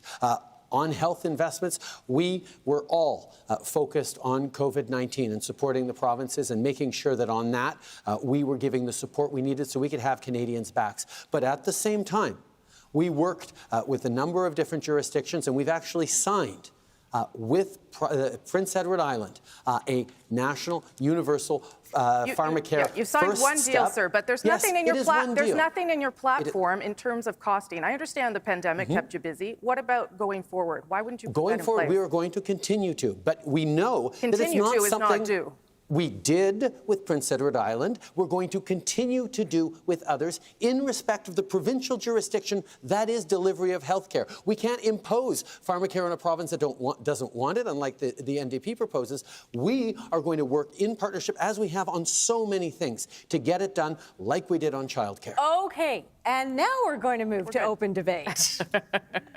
Starting back with you, Rosie. Okay, and we start here, I believe, with Monsieur Blanchette. That's correct. So, Mr. Blanchette, what is one policy change that you think would make the biggest difference to Canadians or Quebecers, in your case, in terms of their cost of living? The one change that you would like to see that would help them the most? Cost of living, that's quite interesting because that's a worry that we have.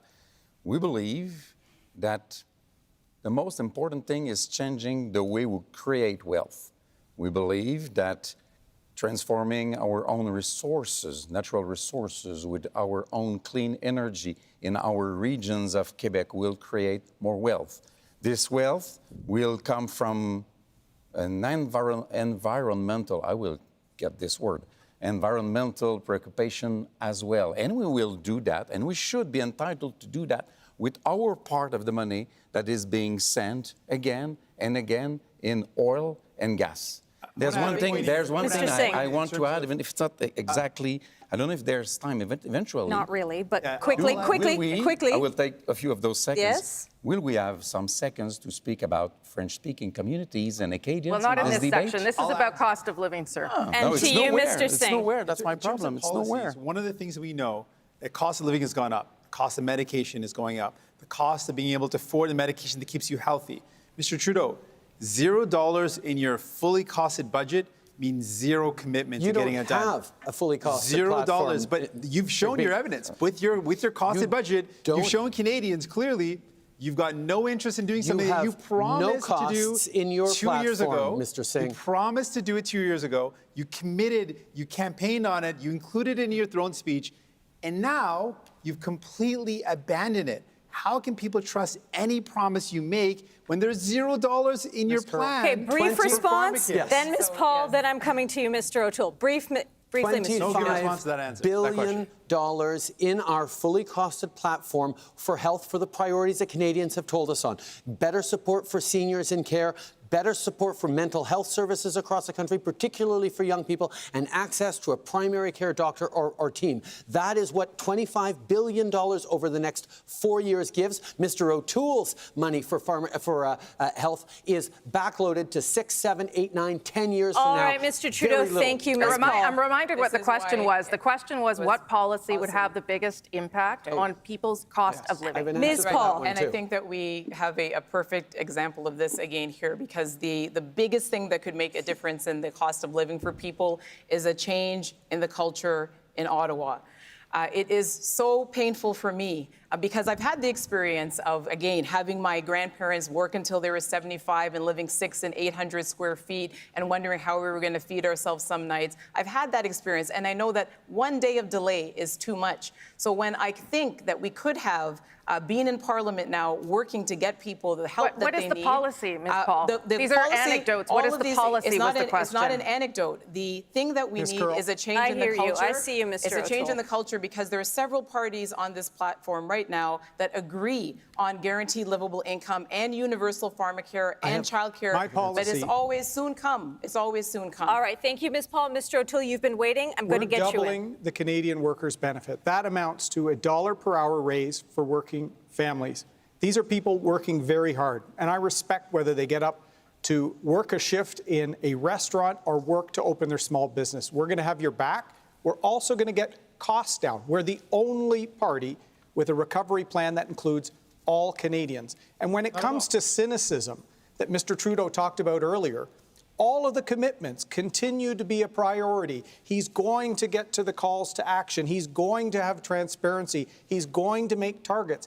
He announces things and never delivers. Mr. Trudeau, a prime minister has to deliver on the words. That's kind of true. Not just fancy words to make promises, a plan to get there. By the way, Mr. O'Toole, I won't take lessons from you on making promises and not following up. When we see you're beholden to the gun lobby, we're beholden to anti-vaxxers, you're beholden to remember, this is affordability, and Mr. Trudeau, I'm sorry, we're out of time now, I've sir. been responding to people. Can I answer Rosie's question directly? You have 5 seconds, sir. We were able to lift 1 million people out of poverty and create 1 million jobs at the same time with the right kinds of investments over the past 5 years. And Mr. Trudeau, I'm sorry, sir, I have to wrap you right there because it is now time for our next theme on COVID recovery. Rosie, thank you so much. Thank you very much.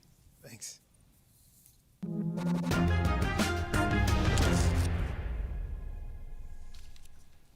Okay, from Saskatchewan, Ethan Herman is standing by in Saskatoon. He's an undecided voter, and he wants to hear from you about COVID recovery. Hey, Ethan, go ahead. Hey, good evening, leaders. My question is this. Coming out of this pandemic, how will you, if elected as Prime Minister, going to unify and drive Canada forward with respect to healthcare, jobs in the economy, and ensuring a higher quality of life is achievable for all Canadians, regardless of race, color, creed, or sexual orientation? All right, leaders, you've heard from Ethan. Mr. O'Toole, you're up first. Thank you, Mr. Herman. That is exactly why I launched Canada's Recovery Plan on the first day of the campaign. We're going to create 1 million jobs in 1 year. We're going to clean up the accountability mess in Ottawa. We're going to have national leadership on mental health. We're going to be more ready for a pandemic, and we're going to get our finances under control. I want to get people working. I want to give families a break. And since the moment I became Conservative leader, I've been reaching out, whatever your background, your faith, your color, your sexual orientation, whether you're Indigenous, whether you're a new Canadian, you're important to Canada's recovery, and you're important to the Conservative Party. And I'd ask you to look at Canada's recovery plan. After these 18 months as a country, we need a plan and a leader that will actually deliver. Thank you, Ms. Paul. Thank you, Mr. Herman. And I swear I did not line up that question. He's not a ringer. But this really comes to the heart of the matter, which again is about changing the culture of politics in Ottawa. We have heard from outgoing MPs in the last Parliament how incredibly important that is, that the culture has become toxic, that has become hyper-partisan. And, you know, there used to be a time, I worked as an intern in a nonpartisan way in the Ontario legislature. You know, you would make a fuss and question period, and then you'd get to work across party lines and committees to find the solutions to help people in Canada. And so we need less partisanship. We need more diverse voices so that we can get the access to the best ideas in a more cooperative and collaborative way. Mr. Singh. Thank you. Mr. Herman, thank you for your question. And your question touched on a number of things. Healthcare is something very near and dear to my heart. And we've seen in this pandemic that our healthcare system simply hasn't been there. And it's not because of the pandemic. A lot of these problems were there from before. So our commitment is to invest in our healthcare system, to defend it. Unlike Mr. Trudeau and Mr. O'Toole, who believe in private long-term care delivery, we want to get out profit, get out the greed from the delivery of long-term care. We want to invest in pharmacare for all, not promise it in 2019 and then have $0 to commit towards it. We want to see everyone have access to medication. We want to include dental care into our healthcare system and mental health services. And to do all of that, we want to make sure that the billionaires start paying their fair share so we can invest in you. Thank you, Mr. Singh. Mr. Trudeau. Ethan, I think the folks on this stage missed the very first part of your question, which is, you know, once we get out of this pandemic, and yes, we have plans for being even more ambitious on climate change and making sure people get good jobs, but we have to get out of this pandemic first. And that's why the unequivocal leadership that we've shown as a government on making sure that everyone gets vaccinated is what's going to get us through. We cannot rebuild the economy until we get through this pandemic. And unfortunately, Mr. O'Toole, who says he wants to get all of Canada vaccinated to 90% in the coming 2 months, can't even convince his own candidates to get vaccinated to 90%. We have to get through this. We are unequivocal that vaccinations are the way to do it. Thank you, Mr. Trudeau. Mr. Blanchette. I think Mr. Trudeau forgot the second part of your question, which is about health care. Let's be efficient. Healthcare is a jurisdiction of the provinces and Quebec. Those are the territories, the jurisdictions who should have the resources to do their job. The promises of the Conservatives is 3.5% of increase a year for the first 3 years, which is very far from what the provinces asked for. And what the provinces asked for is not even in the program of Mr. Trudeau. So it will be hard to be efficient if those who are responsible of healthcare do not have the resources which are owed to them. Thank you, Mr. Blanchette. Thanks, Ethan, for your question. Have a good night. We're going to let you go. It is now time, Ms. Paul and Mr. Singh, to go face-to-face, starting with Ms. Paul. And I want to talk about Canada's parallel pandemic, the opioid crisis. Since it has taken hold, more than 20,000 Canadians have died, often in the shadows. This is an insidious killer that is tearing families apart. To both of you, starting with Ms. Paul, does the political will exist to confront it? We called many times during the last session of Parliament across party lines again for us to first recognize that this was a national health emergency and then to decriminalize simple possession because we know we need to end the stigma and create a national safe supply program. We asked every party to do it because 17 lives on average are being lost every day. We didn't hear anything from anyone. And it comes back to Mr. Herman's question about unity. Can we not unify on something like this where it's clear what we need to do? If we can't do that, then none of these other things are possible. And so that's what we have to try to do. We definitely need to respond to this crisis with everything we have. We've long called for it to be declared a national public health emergency. And what we know is the approach that has been taken for decades simply doesn't work. The approach of arresting someone, putting them through the criminal justice system, putting them in jail does not make communities safer, and it doesn't help people. So we have been saying, and I believe very firmly, we need to provide healthcare responses to people that are dealing with addiction. We need to make sure we are doing everything we can to secure a safe supply. We need to look at the evidence and say really clearly, if there is any step we can take that'll save lives, we've got to take it. So there's a lot to do, but does the political will exist to do it? That is exactly the question. Is there the political will? There is, will we on behalf of New There Democrats. doesn't seem to be because we need a national safe supply program. We wanted it before Parliament dissolved, and here we are, and lives will be lost in my riding of Toronto Centre probably today because of it. All right, Ms. Paul, I have to wrap you there. It's good to hear, Mr. Singh, that it is at least coming from you. Mr. Trudeau, Mr. Blanchette, Mr. O'Toole, this round to you. Starting with Mr. Trudeau. During the pandemic, Canadians watched in horror the suffering of their most vulnerable and frail loved ones in long-term care. What if tomorrow you had to place a family member in a long-term care facility? Would you do it? Beginning with you, Mr. Trudeau, Mr. O'Toole, Mr. Blanchette, you may jump in. Tomorrow is my mom's 73rd birthday, so that is certainly something we're reflecting on, but she's doing wonderfully right now. We won't have to make that decision right now. Don't worry, Mom. The reality is we've heard from seniors across this country who've been tremendously worried through this pandemic, and family members worried about that. We know that the conditions of work for the people who are in those long-term care homes are often dictating the conditions of care for seniors, which is why we propose to hire 50,000 new personal support workers, working with the provinces with the money for that. Also increasing the minimum salary to $25 an hour for people who care for our elders and most vulnerable. Because so if you had to put mom happens. in long-term care, you would do it? I would make sure that, yes, that they are people who are properly well cared and that there is enough of a proportionate. And that's where we will work with the provinces to deliver exactly that, because we put real money forward. Thank you, Mr. Trudeau. Mr. O'Toole. This is where we need partnerships for long-term care for the CHSLD in Quebec. We're going to have a $3 billion fund that the provinces can draw on for infrastructure upgrades to long-term care.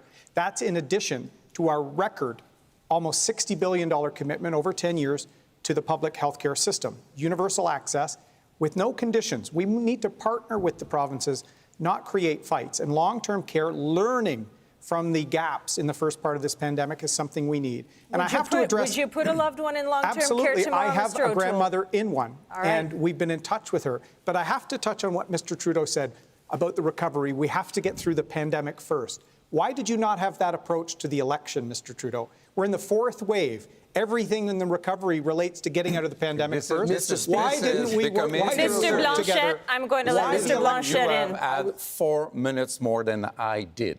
So now I think it's enough. The debate is almost over. Some dads and some moms don't have to worry. They will have the money, of course. Some do. And in order to give them the care they need, the care they deserve, those responsible for those cares, provinces and Quebec, should have, without conditions, because it is their responsibility, their knowledge, their expertise, the resources required. When the Army came in Quebec, they wrote a report afterward. What did they say? They did not say Quebec is not good enough to take care of its seniors. They said they lacked resources. They lacked the money. Thank you, Mr. Blanchet. Leaders, we are starting to get out. We're running out of time. I am sorry, Mr. Trudeau. You've had the most time tonight. I'm sorry, Mr. Trudeau. We are now moving on to our final journalist of the night. I am welcoming Evan Solomon from CTV News. He's going to be putting questions to you on COVID recovery, starting with Mr. Singh. Hey, Evan. Hi, Shachi, and hi, leaders. Good to see all of you. Mr. Singh, I'll start with you, sir. Your pandemic recovery plan is uncosted. You have no plan to balance the books, but you promised to pay for your expensive promises, new programs like universal dental care with taxing the super rich and taxing corporations. What specifically would you do to create the 1 million jobs you're promising and make sure Canada stays competitive? We have the only credible plan that's not going to cut help to Canadians, that's not going to put the burden back on the same people that have struggled. We're the only ones on this debate table that can say clearly we would tax the billionaires. We would make sure companies like Amazon start paying their fair share so we can invest in those new jobs, so we can invest in people. Left to Mr. Trudeau or Mr. O'Toole, they are going to put the burden back on you. They've already started. Mr. Trudeau has already started by cutting the CRE, cutting help to people. But what new programs, sir, specifically? Well, I believe in making sure we invest in pharmacare, we invest in dental care, we invest in retrofitting homes and buildings. In doing this, we're going to lower the cost of living, help people save money, but also create jobs by investing in the future economy, the economy of the future. All right, Mr. Trudeau, to you. Only 4 months ago, you released a budget that was billed as a pandemic recovery program, a plan that had $101 billion of new spending. Since then, COVID numbers are up, growth numbers are down. Now you got a new plan that adds $78 billion of new spending, essentially rendering your last budget out of date. How do Canadians trust that these new massive spending promises will not just keep growing in another few months? And what do you say to the next generation who say, how are we going to pay for this? Well, first of all, I made a promise during this pandemic to have people's backs. Every time I came out of my house early on in the pandemic to talk directly to Canadians, I told them I'd be there for you. And that's exactly what we've done. And it wasn't just being there for people because we're nice, although of course we are. It was being there because that is the best way to ensure a strong recovery. Now, yes, our budget showed our ambition for this country, including with $10 a day childcare that Mr. O'Toole is planning on ripping up. But it also shows a responsible fiscal track. And even with our fully costed platform that is even more ambitious on the fight against climate change, on housing, on supports for people, the debt of our country as proportion of the GDP continues to decrease. Yes or no? Is it important to have a plan to balance the budget because you don't have one? Yes or no? It is important to stay fiscally responsible, and that's what we're doing. Our debt continues to decrease as a share of our GDP. We got to move on. Ms. Paul, to you now. You have not been clear if you support the need for vaccine passports or mandatory vaccines for federal workers or even mandatory vaccines for your own candidates. Given that the fourth wave is really a pandemic of the unvaccinated and threatening to overwhelm many healthcare systems, how do you justify not supporting the very measures that have proven to be most effective at increasing vaccination rates? Evan, we just filmed a video today asking everyone to get vaccinated. We have been unequivocal in our support for vaccinations. Mandatory vaccinations and vaccine passports. Well, again, this is just this is again where policy gets put aside for partisan advantage, because everyone on this stage understands that everyone who can be vaccinated should be vaccinated. We need to encourage people to do it. Vaccine saves lives. And every single person on the stage has also said that, of course, there are going to be people who are not able to get vaccinated for certain reasons, and we have to reasonably accommodate them. We will always be guided by the science. We will never put partisan concerns ahead of public health. Mr. O'Toole, you promise a $60 billion increase in healthcare transfers over the next 10 years, but according to the Independent Parliamentary Budget Officer, it's actually only a transfer of $3.6 billion for the next 5 years, which is not much different than the status quo. But you also support private-public synergies, in your words. Can you specify here tonight exactly what kinds of private healthcare innovations you want to see more of, and if a province introduces more private health care, would you enforce the Canada Health Act by holding back any of your promised funding? I 100% support our public and universal system. I've said it's paramount. And after COVID-19, we need to rebuild it. So we have the most substantive plan to do that. 6% increase per year, stable, predictable, without conditions funding to partner with our provinces. We will respect them running and putting priorities to get wait times down, to give more choice for universal public access. That's what we need. On top of that, Evan, we have a substantial commitment in mental health and treatment for addiction. There are going to be lingering aspects from this pandemic that we're going to do in addition. But just, the provinces are in charge of their system. We will respect that.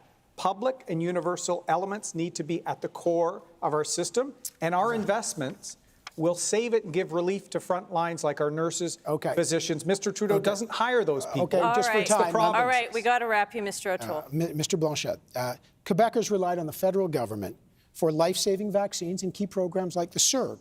And as you mentioned, the Canadian Armed Forces came in to save people in long-term care homes in the province of Quebec. Some believe this crisis has enforced the argument for a strong federation and undermines your fundamental argument of separatism. Given that, if the federal government, say, gives $1 billion for long-term care homes, which Quebec failed to protect, why should they not also enforce national standards? I have still not heard from all those brilliant people all over the place and all over Canada what a Canadian can do that a Quebecer cannot do. In what way whatsoever would a Canadian norm be any better than a Quebec norm? I don't see that. And I'm not, I don't have this complex. I don't feel that I'm any lesser person than a Canadian because I'm a Quebecer. Enforcing national standards. If you pay for something, should you be able to enforce it? National norms or standards. And I would say that the Premier Legault of Quebec today said no one is to be entirely trusted in this group of people. Some are worse than others. I think they recognize themselves. But even those who are a little bit less terrible need a watchdog because they're not entitled to a majority government. So if Quebecers want, I will lead the watchdogs. Okay. This is the open debate section. And I'll start with you, Mr. O'Toole, but everyone please jump in. Not all at once. The pandemic recovery is about the future path of Canada. And all of the leaders here tonight have made promises that require historic levels of spending. But as you all know, politics is about hard choices. With some Canadians still in real need of support and other industries experiencing real labor shortages, what specific programs will stay and what will go in the next year, and who will pay for all of this? Mr. O'Toole. That's a great question, Evan, because we didn't see the government adapt to the changing crisis. What we supported, and we all worked together, the wage subsidy, the CERB, needed to be adapted as there were labor shortages in Quebec, as we can't find enough people for restaurants and service industries. We need to target the highly impacted sectors. That's what our plan, Canada's Recovery Plan, does. We get those service, tourism, restaurants back on their feet, get people working, and with keeping cases low, we can then wind down the other programs because we need to focus on work. We have a job boost that will actually incentivize the hiring of people that have been out of work for 10 months or more. Mr. O'Toole, let Mr. Singh in. Mr. O'Toole and Mr. Trudeau are jumping over each other about who's going to cut help to people first. I don't agree with that approach. I don't think it makes sense to say, I'm going to have people's back, but I'm going to cut as quickly as I can. I'm going to cut the help to people who need it as much as they can. We're the only party right here clearly is going to say to you, you're not going to have to pay more. We're not going to cut any programs. We're going to ask the 44. Singh, we're giving working Canadians. Hold on a second. $1. We're going to ask the 44 richest billionaires pay their fair share for I once. think That's what we're going to do. Respond to that because this is the second time that Mr. Singh has said we're the only party where just us. Mr. Singh, you know that's hold on, Mr. Singh. Unless you're trying to ghost me, you know that we also okay. Sure, so the yes, as well. That's okay. Thank you. Thank you. All right, Mr. Trudeau, you're trying to get in. Mr. Singh continues to pretend that it makes no difference whether there is a progressive government or a conservative, or progressive government or a conservative government. We know that It makes a huge difference to families, whether they have $10 a day childcare, whether they have a government that has their back, a government that has a plan to move beyond the Harper targets on fighting climate change. Now, Mr. Singh may feel that for the NDP it makes no difference who forms government. I know for Canadian families, it makes a Mr. huge Blanchet, you difference haven't been in yet. progressive. Mr. Blanchet. Translate subvention salariale. Wage subsidy. Wage subsidy. Did any of you three guys refund the wage subsidy that you received? We up stopped to it about $3 million. That would be something, at least for the principal. After that, there's an important issue, labor shortage. They are promising jobs. They should be promising workers. Yes. We need people to work, and that raises the question of productivity. This is the most important issue, and some programs should be turned toward that issue. Mr. O'Toole. In this pandemic election that Mr. Trudeau called, after everyone asked him not to, he says he doesn't worry about monetary policy and inflation. Now he's saying he doesn't ever intend to balance the budget. He's spending $424 million a day more than Canada's bringing in. The question was what programs will stay? We need to wind down the support programs in a fair way and get the country working again. We have got to remember. Thank you. Last minute of play, leaders. Last minute of play. Ms. Paul, 5 seconds to you. I'm coming to you, Ms. Paul. Thank you. We have got to remember the pandemic is not over, and all over this country, people still need the benefits. They should be there until the pandemic is over. And to the people of Canada, it is unfortunate we are in this election. You can see that there is a lot of work left to do. We need to get back to doing it in a more cooperative way. Okay, thank you, Ms. Paul. Mr. Singh, I see you, Mr. Trudeau. Mr. Singh. One of the specific programs, we demanded 22 times in Parliament for Mr. Trudeau to expand was paid sick leave. Because in this pandemic, people had to make the impossible choice going into work sick or not being able to because they couldn't pay their bills. 22 times over 18 months, we demanded an expansion, and Mr. Trudeau said no to you and said no to your family. Last word to you on this, Mr. Trudeau. Expanding sick leave to 10 days of paid sick leave for federal industries. Now, in the election, and this is important, you have seen tonight the extreme differences between the perspectives of these parties. Leaders, we need Canadians to make the right choice so we can move forward together. We're out of time. Evan, thank you. Leaders, thank you for your participation tonight. That's it for the English Language Leaders Debate.